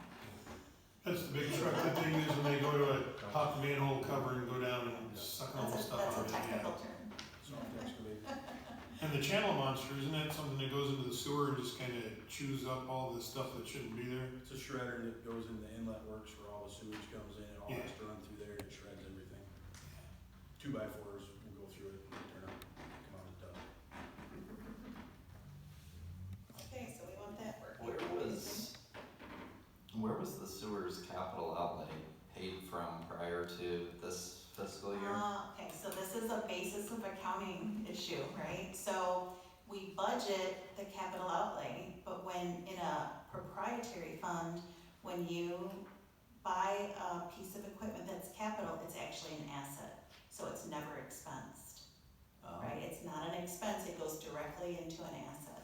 Is there there is depreciation for Yeah, it? so notice we don't budget for depreciation, we budget for the capital outlay, because that's easier to understand, and it's easier, like we want people to see what the individual projects Yeah, are. definitely. Otherwise, they just be buried and you'd never see them. So that would just contribute to the fund balance? Yes, so basically depreciation is, it's a non-cash item, really hard to explain for citizens to Yeah, for understand, sure. right? So we try to look at what makes sense, like we try to make this the same kind of budgeting that we do for everybody else, but in reality, if we're spending $1.3 million in cash and, you know, and it never hits the income statement, right? We never have to expense that, and depreciation's only $1 million, that 300,000, is worth $300,000 less cash, Right. right? So, that's the importance of the rate study, because it looks at the cash that you're gonna have, because you can't really tell from the financial statements, even the audited financial statements, you can't tell if you're gonna have enough cash for your future rates, right? So that it's really important that we have all this capital scheduled out from here to the next 10 years, and that we build that in our rate study. So you made that change this year? Yes. this year. Okay, yeah, that's much more helpful, thank you. Any questions on these individual projects, and I can read Jeff's explanation? The sewer lining, is this to prevent leakage of metals? What's the purpose of I that? think the sewer lining makes the sewer pipe last longer. Yeah, we've got a lot of very old sewer main. Okay. And what this does is it puts a synthetic sock in it, and then they expand it, and when the air hits it, it cures in place, so it actually creates like a new pipe. It's the most economical way to repair your sewer lines if they're feasible. We've had some that actually had big gaps in it, or have been crushed to the point where you couldn't get that through. So you would have to basically dig down and cut that section out, put a new section in, and then you could line the entire piece. So sometimes you'll see that in our work. Okay, so if it doesn't have to be fully replaced, that's the go-to? That is the most economical, and it'll last just as long as it can. Okay. The pilot, oh, that's just for one fund. Oh, so each fund must pay its own pilot. Yes. Okay, yeah, never mind. Any other sewer questions?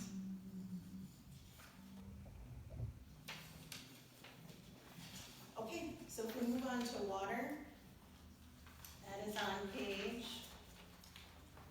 44, and that is Fund 591, is the water fund. So we have $2.9 million in revenue, $3.1 million in expenditures. They also have $1.3 million of capital needs in that fund. So similar to the sewer fund, we have the administrative department, and they're gonna pay the same cost that we talked about in sewer for supplies, consulting. They're gonna pay their share, and it's nearly the exact same costs that go through there. So, and then you'll see also the pilots in there too, Mayor Pro Tem, that we talked about, you just talked about. So we have our, all those shares of things that we have to pay for here. You'll notice contractual services is $64,900 in both. So it covers those things that I talked about earlier. And then the same thing with sponsorships.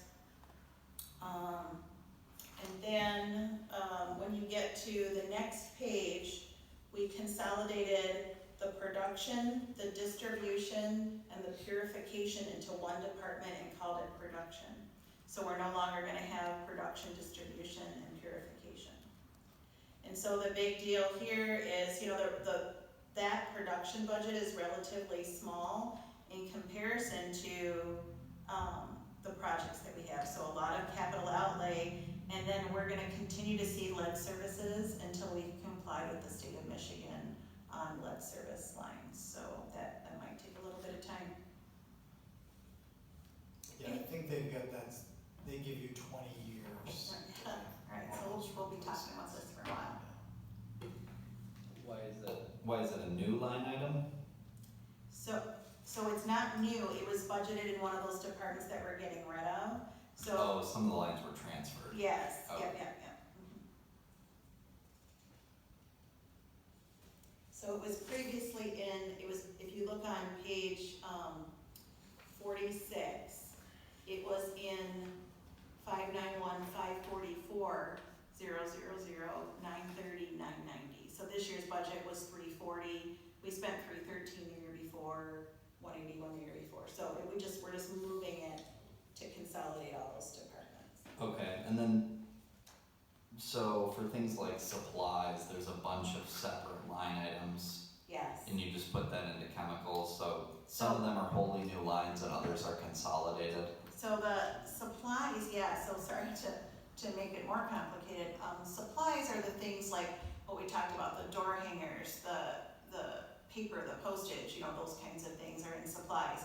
The safety officer asked if he could have his own separate supply line. He wanted his own budget, so we set that up this year. And then supplies for chemicals, we like to track separately because it's such a large line item, and it can be volatile in pricing. You know, so post-COVID, we had crazy increases in our chemicals, so we really wanted to be able to track that. You know, we didn't want to have it in generic supplies line. People are like, who needs $150,000 of supplies? It's a significant part of obviously what we do at the water treatment plant. Yeah, it looks like supply costs have doubled for chemicals in 4 years. Yeah, it's brutal. It was absolutely brutal. We had one chemical, and I can't remember which one it was. It went up 3 times the amount that it previously was. So, and it was a crucial, you know, obviously crucial item. Maybe it was iron phosphate. Dave, where are we on the lead replacement lines? Because I'm assuming that once we get that done, that budget will go to zero, right? Yeah, that's correct. We're only in our, I believe, our 3rd year is where I think we're at on that, and we budget so many a year because, so kind of the nuance with this is anything from the main in was supposed to be the residents, or is theoretically, historically has been the residents' cost for repair. The state put that on the local government, so we take that up to bid, that contract, and try to do so many a year. Okay. You know, and when we're doing road projects, we make that as part of it for that area to make sure that, you know, we're not having to redig things up. So we've got a little ways to go yet before we get Oh, there. definitely. So up on the screen here, you'll see water capital. So those first few items are the shared items that we talked about with sewer. We do have some well maintenance for $50,000. The truck is shared with sewer.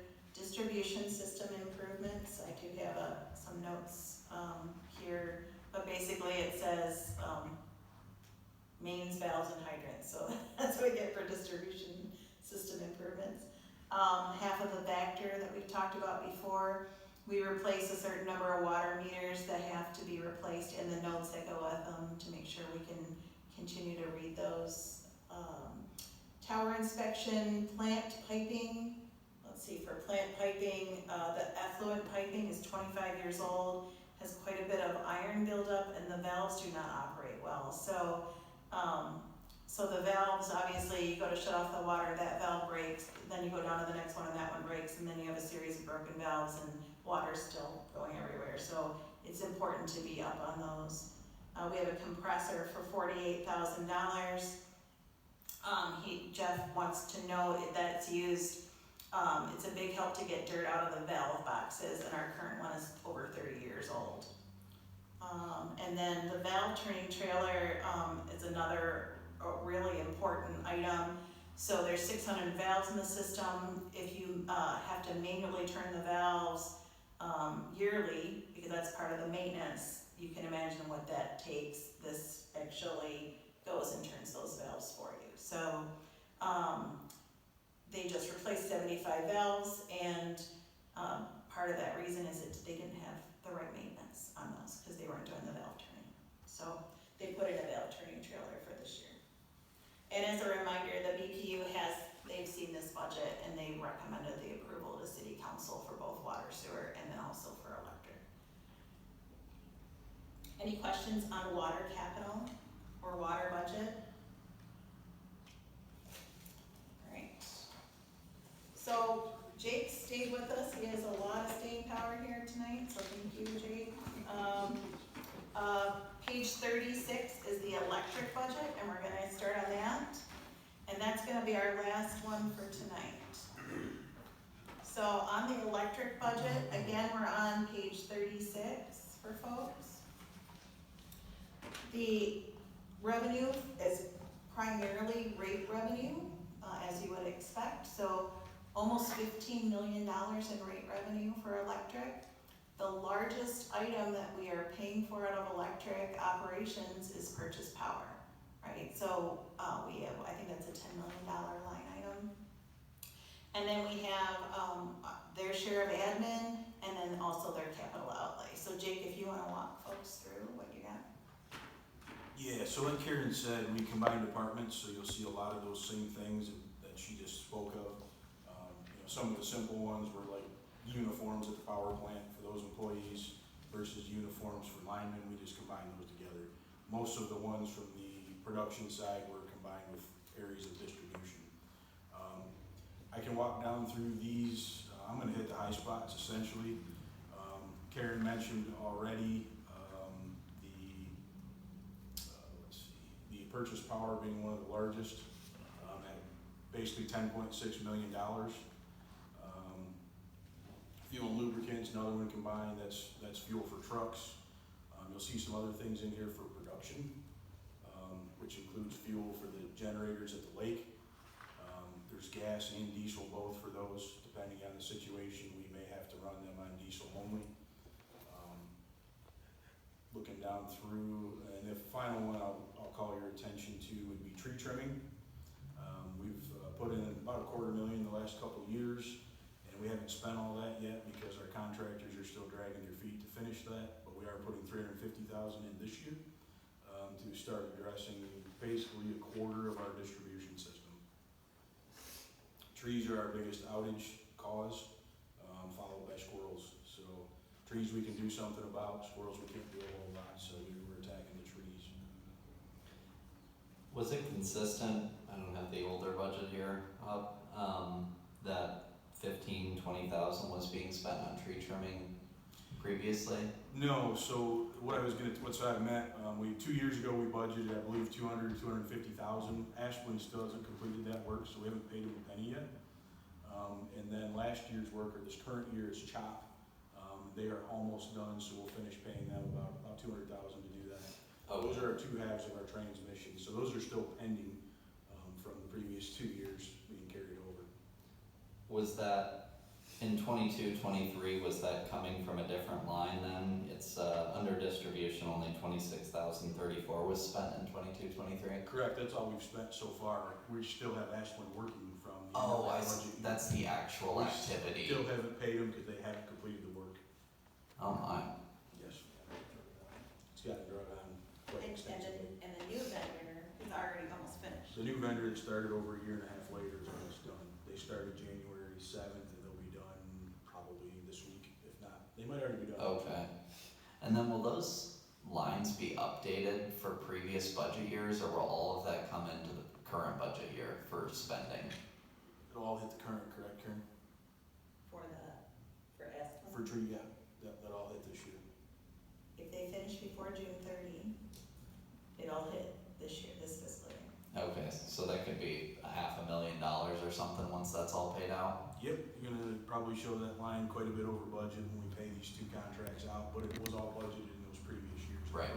Okay, So it'll look a little funky. Yeah. When it all comes in finally. okay.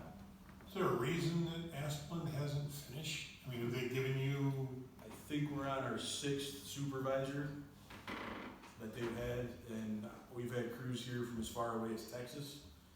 Crews from Battle Creek, and the same ones don't come back from week to week, and they almost have to start over. That's the problem, is some of the areas they've had to start over because they cut all the trees down, and they still had to come back and remove stumps. Well, in the meantime, all the weeds grew up, so they have to get their mowers out again and mow until they find the stumps, and then remove the stumps, because we're not paying them. That work has to be done. I'm not gonna lose a radiator on a bucket truck at 2 a.m.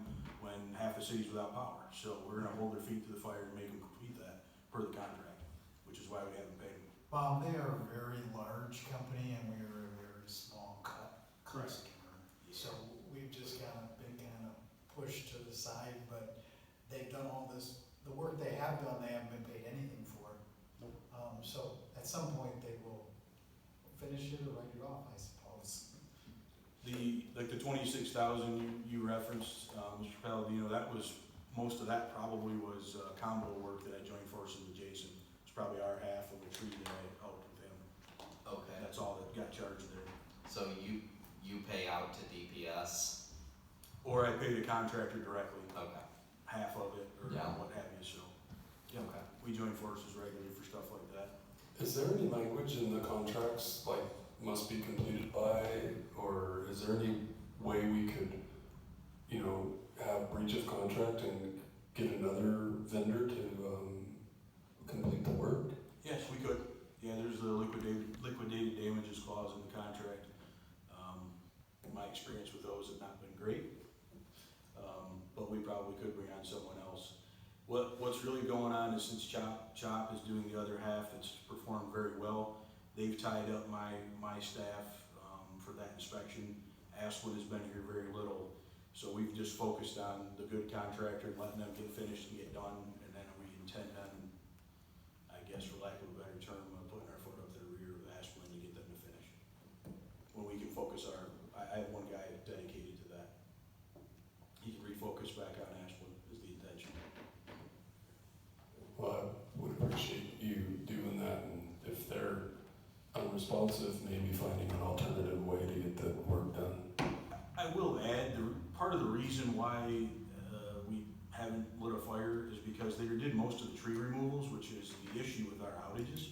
Quite frankly, that's what we really needed done. It's all the cleanup work that they still need to do. It's a lot of the small stuff, treating the stumps, grinding out the stumps, pushing the wood off to the sides, things like that really aren't affecting our power reliability at all. And again, they haven't invoiced and we haven't paid them, so. That's fair. No, nobody likes the cleanup work. Yeah, it's just not impacting us right now, if that makes sense. To segue, I had another question. The last two slides have revenue less than the expenses. And so how, can you help me understand? Yeah, so in every single one of those cases, they have significant capital budgets. So for for BPU funds in particular, utility funds, they spend some years where their revenue exceeds their expenditures because they're putting away cash for their capital needs in some future year. Then that year comes and they're gonna use money out of their savings to pay for that capital, and that's what we're seeing here. Fair, thank you. Jake, real quick. Yeah. Could I ask a couple of questions about the power plant at their buddies? Yeah. Is it up and running when need be? I mean, is everything 100%? I had some people ask when we had that last, and I know the biggest problem was we weren't getting the electricity into town. Correct. That last storm, but, you know, then I had some people say, well, I had power because the power plant was running and others didn't. How does that work? So yes, the lake is operational. There's two engines there. They're V20 Cooper Bessemers. They normally start on diesel and then convert to natural gas within about 40 minutes of warming up. There's two modes of operation. One of those modes allows us to run full output, full capacity output, and that the other mode is called black start mode. Black start mode is exactly what you think it is. We lost our connection to the outside world. We are completely black. Black start mode, the engines will only run on diesel. They will not convert to natural gas. And it has to do with regulating of the fuel. When we're in black start mode, we have to match the load because we are disconnected from the outside world. There's no place to put excess power. So we cannot turn them on and just let them ramp up to full output. Frequency will drive too high and they'll just shut themselves back down. So during that time period, engines 5 and 6 both operated. We did have a breaker failure that shut down 5 and 6. We nearly had the entire system back on at one point during the night. When the breaker failed, we had a trip coil burn up. We also have the power secure units that we had a little bit of trouble with. Again, I referenced the black start mode. We have the same situation there in black start. In order to replicate black start, we gotta make the city black. This was the first time we've actually had to black start them. And again, they're new units. And so there's some learning curve. I'm gonna say we didn't know what we didn't know in some cases. And there also were some issues that need to be resolved. And we're waiting on a corrective action from the manufacturer. Thanks. So yes, all operational, all power provided that night, throughout the night, was from our generation internal. Will that, in a perfect world, would that plant still be able to power the entire city? The plant itself will not all by itself. So to give you some numbers to work with, most of the time we're 18, 20 megawatt load. With the exception of like July, August, 100-degree days, we'll peak up around 28 plus, 28 and a half megawatts for a couple of days. The power plant will produce about 12 megawatts, the two old engines from 1972, I believe, and 75, somewhere in there. And then the new units will produce about 15 megawatts. So you put the two together, you get about 27. So for the most part, if everything cooperates and we don't have any issues, we can provide power to the entire city.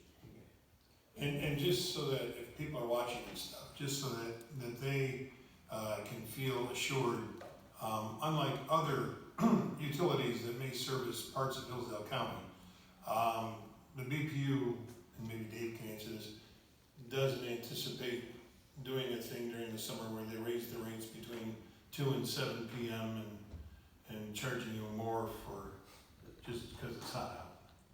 No, we do not charge on that type of model. No, I know, but you don't anticipate. No, it's not part of our program. Cool.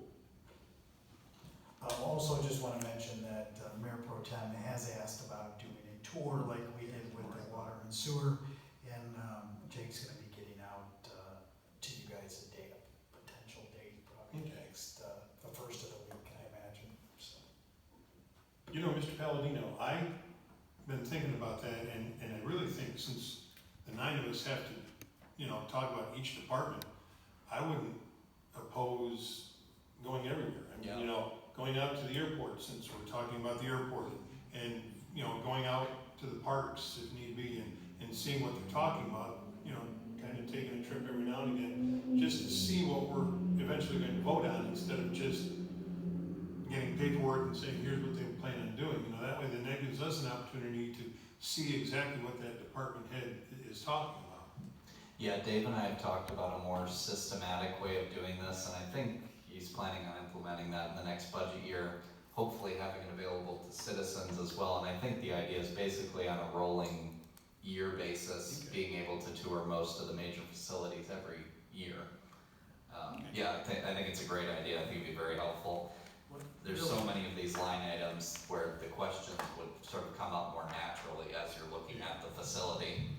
Yeah, and what we're talking about, as Josh had indicated, is what they call a Citizens Academy, doing 15 or 20, open it up for 15 or 20 residents and rotate through the different departments where they could actually see some of this stuff, ask their questions, and be presented actual information on how things operate. Because sometimes they just don't know, and people Assume. assume stuff. That's right. Or hear it second, third, fourth hand. We've been talking about putting together a plan to institute a Citizens Academy. Thank you for putting that together, Jake. Appreciate it. I want to add one more thing, Bob, because you asked about those generators. It is imperative for folks to know that the primary reason that those are there is not to power the city when we don't have power. They're there for capacity credit, which is a whole other conversation that we can have, but I just want to make that known. The reason that they exist is for capacity credit, which has to do with MISO, the grid operator, and some other things. It's just a happy accident that they're available to us for blackout situations, essentially is the way that works. Okay, thanks. Just so you're aware. I appreciate that. Because it Thank is you. not cost effective to run those engines, any of them. Right. And Not even close. it is important to mention that, while we can do it, as Jake said, it isn't cost effective. Like, for example, it might cost us $300 a megawatt hour to run that, and normally we're paying 40, off the grid. So these are emergency. If everything goes wrong, we have an opportunity to take care of ourselves. And it's important to mention that where we can pretty much cover ourselves with that 27 megawatts, most communities have far less in their local. So we're probably one of the rare communities that could could cover themselves, and that's an investment that, you know, the BPU and city fathers and. I think we're 3 of 40 municipals in the state of Michigan that can cover their home loan. Yeah, in the state. The other one being Holland and I can't remember the third. And I think that's an asset for the city. I think that's one of our jewels that, you know, others can't, we can. It is a selling point for economic development in our industrial park as well. You know, we have some expanding businesses out there like Cobra and others. And they can actually see the engines out there and they feel a little more assured that, you know, we're on top of it. During those episodes though, let's say, you know, it's $300, is that rate being charged actively to residents who are using power? Now, you said we weren't able to distribute outside of the system, but I thought that when there was a blackout, we could actually distribute at the higher rate to areas outside of our primary service area? When there's a blackout situation, we are not allowed to export any power. Oh, really? Correct. Okay, I thought we could sort of make some money back by selling it during that period. Not during a blackout. You can make money back during a MISO max gen alert. That's a different scenario. If there's too much capacity in the total system, Too much load on the system, not too much enough load, yeah. capacity. Correct. We can generate enough to actually, so far load's only 20, we make 27, we can export 7 through the system back onto the grid. And if power price is $2,000 a megawatt, it's 7 times 2,000 times the number of hours we operate. does that happen every summer? It's random, a couple times maybe for a couple of hours. The key is catching it, right? So if it only jumps they actually price power in 5-minute intervals. And if it jumps, by the time we get the engines online, it takes 40-45 minutes to warm them up, get them on natural gas. Oftentimes the prices already come back down. So you get a notification, but the system isn't set up to automatically. No. Oh, okay. No, we get day ahead information through AMP, our joint action agencies. So we have a good idea of when MISO max gens are gonna happen normally. December 23rd, a couple years ago, we were all sitting at home with our families getting ready to have Christmas and got a max gen alert. Had 45 minutes to get up to full operational capacity. The downside to this is because we have this and because we get capacity credit, if there's a MISO max gen and power is $2,000, we're penalized $2,000 times 12 or times 27 if we don't operate. We have to be up and running. That was gonna be my next question. It's not a legal requirement, it's a financial incentive to get it operating? Or you're required technically by law to? Probably would become legal. Okay. Yeah, we're required to run when they tell us to run, and if we don't, then we lose that, we will ultimately lose that, we'll get charged penalty of what that equates to, and ultimately they could decertify our units and say we're not gonna have, be given capacity for them, which would cost us millions of dollars. I see. But they do understand it's gonna take 45 minutes for us to get up and get running. I mean, they don't expect it right now, do they, or do they? MISO's not very understanding. So the goal is if it takes you an hour, so maybe you get penalized for 15 minutes, but you run a couple of hours, you offset that penalty. That's actually what happened December 23rd. One engine came right up. The other engine had a problem. It took us about an hour to get it fixed. We got penalized for an hour. I think we ended up netting maybe 10-12,000 of the goods. That sound right, David? They start charging you as soon as the alert comes out? Absolutely. Oh, Yeah, okay. pretty much. One more specific question. The community promotion line went up quite a bit from 23-24 to 24-25. Now it's stable at 21,370. What's that spent on? So we do job fairs, we do the line worker books, I'm not sure what else is in there. They're books for elementary age kids, it's kind of a safety, power safety, line worker, it's through our MMEA, through our associations. Our line will go to the school and read those books to kids, things like that. Okay. I'm not sure what else is in that line. Is that the, don't we give some sort of incentive for like, lighting up your house or something? Could be part of that Christmas light decoration thing. We do a couple safety events locally, at the fairgrounds. There's a safety day that we always Okay. do. I think we might do the job, what's the job fair thing at the local schools. If they have one and invite us, we'll go, we'll set that up. Okay. And then on water, sewer, and electric, what percentage, again, of this fund balance is cash on hand versus capital assets? You got that number, Karen? I'll pull it up. So I was gonna, note on the capital, you'll see 50% next to mine. So water takes 25, if it's a joint, chunk of joint for the BPU.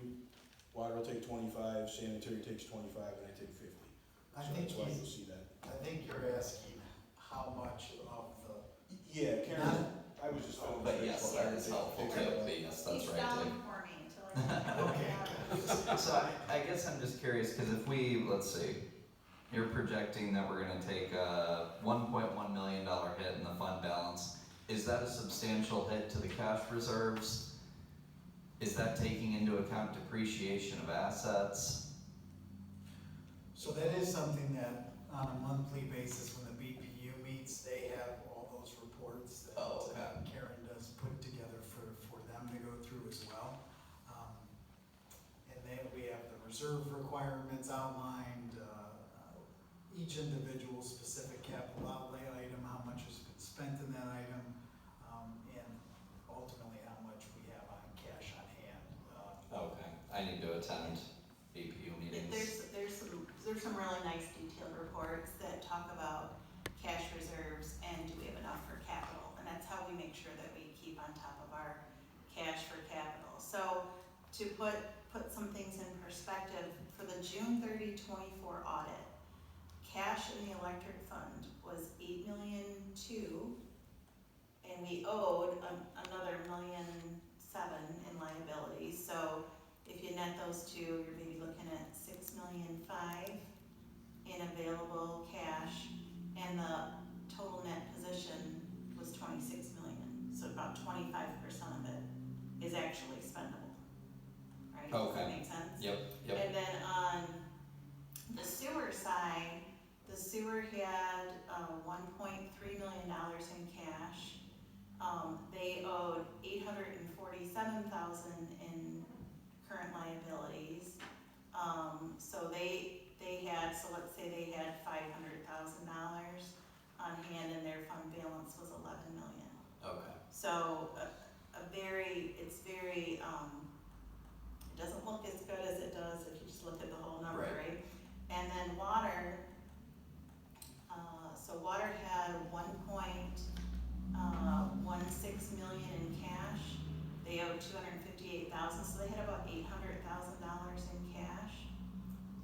And they had a total net position of $8 million, so about 10% of their fund balance is cash.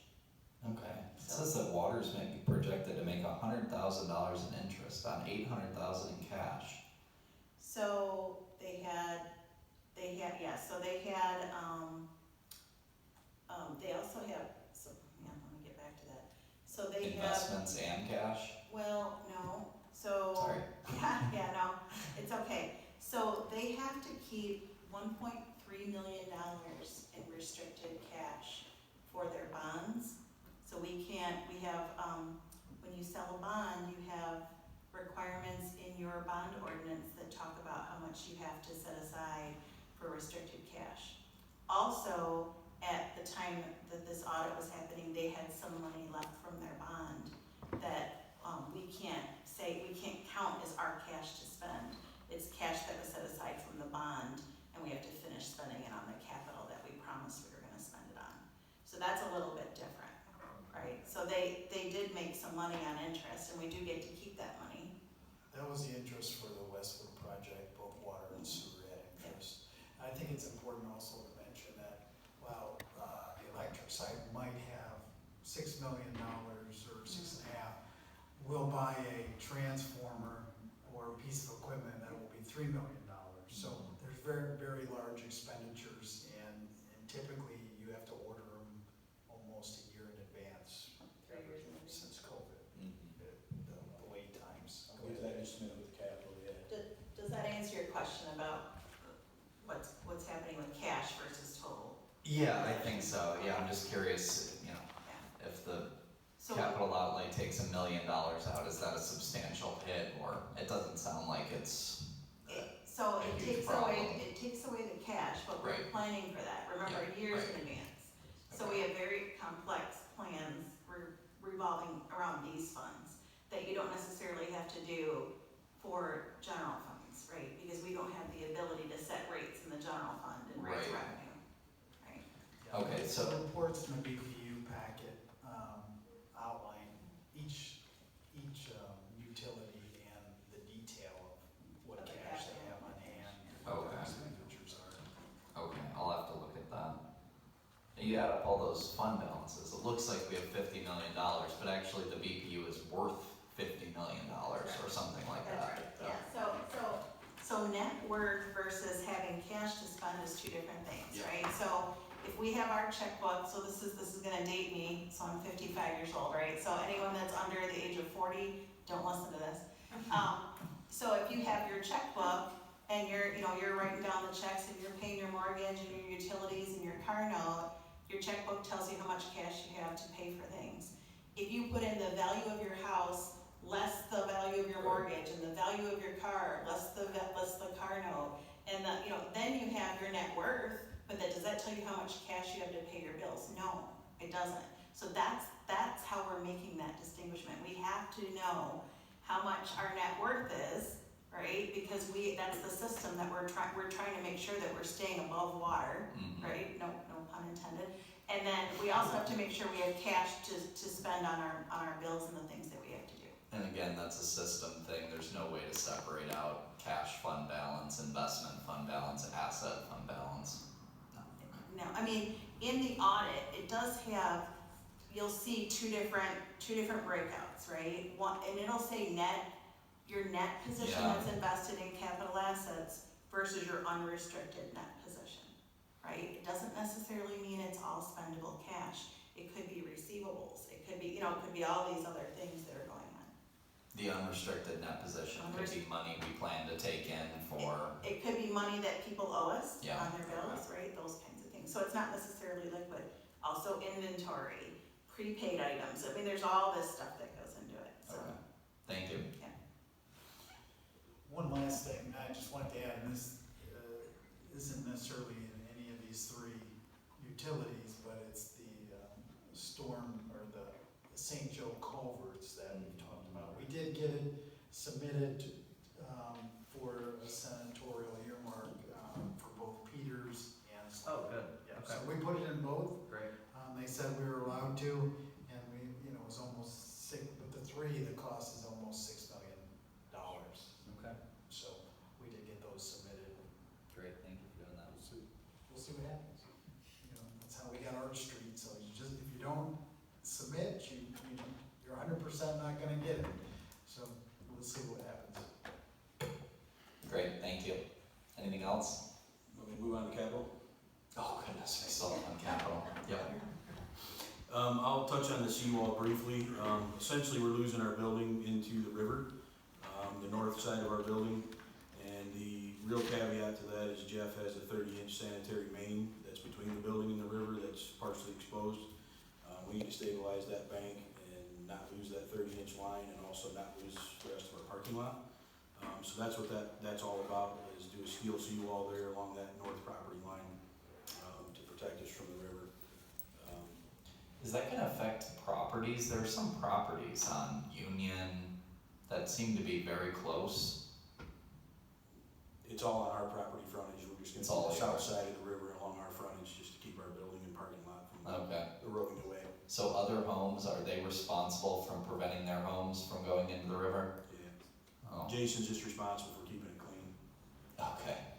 Do we ever notify them, like, hey, you could, lose, Usually the way it goes is they come to us wanting us to pay for it and fix their bank, and we explain to them that that's their problem, it was there when they bought the property, unfortunately. okay, And bank erosion is your issue as a homeowner. okay. Sorry to get off track. No, it's okay. But there really aren't too many buildings along that river. Well, I'm referring to backyards of Ripon Yeah, that's what I'm Street, saying. over by Bruce Sharp's Gotcha. house, there's a bunch of them Right. down through there that have had erosion issues, and Okay. I've asked DPS to do something about it, unfortunately, it's not in their wheelhouse. Moving on, the carpet flooring is in our office, it's pretty bad shape, it's been there I've been with the city almost 20 years, it's older than that, so I couldn't tell you, probably early 90s. Phase 2 is to make some improvements to our walk-up windows to allow us to service customers a little cleaner, a little better, rework the doors, and add a second window, I believe, as part of that office remodel phase 2. That's just my portion. The network storage, AMI relays, that's my portion of that. What that boils down to is our systems that read our electric meters also read our water meters, so that's why that's a shared cost. Distribution, automation, monitoring, that's a purchase of one reclosing device, which is basically an auto resetting fuse that can be set with multiple fuse curves to try to keep the power on when a squirrel gets in the line, that sort of thing. We have 5 or 6 of them on the system, but some of them are older than 20 years, so, and some of them are non-functional, so we're getting them replaced. I'm going to come back to the industrial sub, the distribution expansion upgrade. This is used primarily for line extensions and replacement of transclosures, which are all capital items. And then the primary electric meter upgrades. This is an area where we meter the primary feed coming in. These are large customers, 3-phase customers. Many of them are in buildings that have changed usage. For instance, the old Hillsdale tool building over here off of Willow Street, that usage has changed dramatically from when Hillsdale Tool cranked it up and ran a bunch of machines. So that metering is not technically built correctly for the current usage and current load, which causes us probably to lose some revenue, as an example, many of these. So they need rework to make sure they're fit correctly. The bucket truck, that's on here as a $420,000 expenditure, but back to Karen's point, these numbers versus expenditure versus revenue, that truck will probably take 3 or 4 years to get. That's what the lead time is on those now. That's a 55-foot stacked boom. That's one of our bigger trucks. It is what it is. So that it won't even hit our expenditure. It won't hit our expenditures for, like I say, probably 4 years. And then finally, the building and facility storage. We have a major shortage of storage. We have to deal with all the Christmas decorations. That's one issue. Spools of wire now can be $30,000, $40,000. We have them sitting outside inside some chain link fence in some places. That stuff needs to be under roof. It needs to be housed. We have equipment that can't be out in the wintertime. Our boring machine, for instance, if a pump freezes, they're $10,000, $12,000 for a pump. So some of that needs to stay climate controlled, some of it doesn't. Our intention is to add a pole building facility at the power plant between the existing wire barn and the power plant itself to give us that extra storage we need for all of those things I just mentioned. And then finally, I'm going to come back to the industrial substation construction continuation. So we ordered a new transformer for that industrial sub. We ordered that, I believe, almost 2 years ago. It's $1.89 million. We've put about, looks like $472,000 down on it. We still owe $1.4 million. That that transformer is due to be delivered third quarter of 26. The other thing we have is a switchgear. That's $839,000 that we ordered about a year ago. We've spent $419,000. We expect that to arrive in late June, within a month or so. So there's some site work that goes with that, which is all in this year's budget. The final piece to this, the switchgear, the transformer, and feeder builds it's a 3-pronged project, and it requires all 3 of them to be done. Obviously, there's some huge timing issues with bringing all that together. So the money reserved this year, the $750,000, is going to be reserved for building the feeders out. Again, one of the parts, the switchgear will be here in late June, will be installed probably in July. We'll start getting feeders brought to that switchgear, and then the final thing will be the new transformer that will power all that up. I will probably educate this group when we have our tour much more in depth on that. This probably isn't the place and probably don't have the time. But if we want any questions on that, I'm happy to take them now, but it's a bit of a discussion to have. I need to see what you're talking about. This is, yeah. I suspect, I understand, Yep. and so we need to show some of that. Essentially, what we're doing is giving ourselves 3 more redundancies of our system. So if we were to lose a transformer at the power plant, we could feed part of town from the industrial sub. We currently cannot do that. So it'll give us redundancies. We'll be able to feed the entire system from 3 different locations as far as transformer capacity goes. And I'm talking capacity, our transmission step down, 46,000 volts to 13,000. That'll give us 3 places to step that down to something usable for our distribution. Again, pictures will help, I totally understand. So that's part of my process or my thought for the tour, is to start that with an educational session so everybody can understand this stuff. Great, thank you. All set? I certainly hope so. Great. Thank you, Karen. Thank you, Jake. Thank you, Jason. Appreciate it. So we'll compile those questions and answers similar to how we did this time, so we'll get all of our. Oh, yes. Yeah, so we sent council, hopefully Katie got those questions out Thank you today. for that. That was very helpful. So we'll get those out again, we'll get them compiled and get them out next week. Okay. Okay. Yeah, my only question on that was the historical data for Tifa. I made a note, and actually I already did the answer for it, and I just have a question out to Kim about, we had one year that was a big jump, and I don't know if that was Kiefer House Hotel that came on, or what that was, so Okay. she'll get back to me on that, and then I'll get that. On the airport, Travis seemed to have a different idea about what his numbers were gonna come in at versus what the budget is, but I guess that was just an estimate during the transition phase. Yeah, so Travis has not looked at any of the detailed Okay. numbers, so I go out and meet with him next week, Okay, great. and so we'll talk to him about what he has going on. Thank you. I'll Yeah. see you Monday. Yep.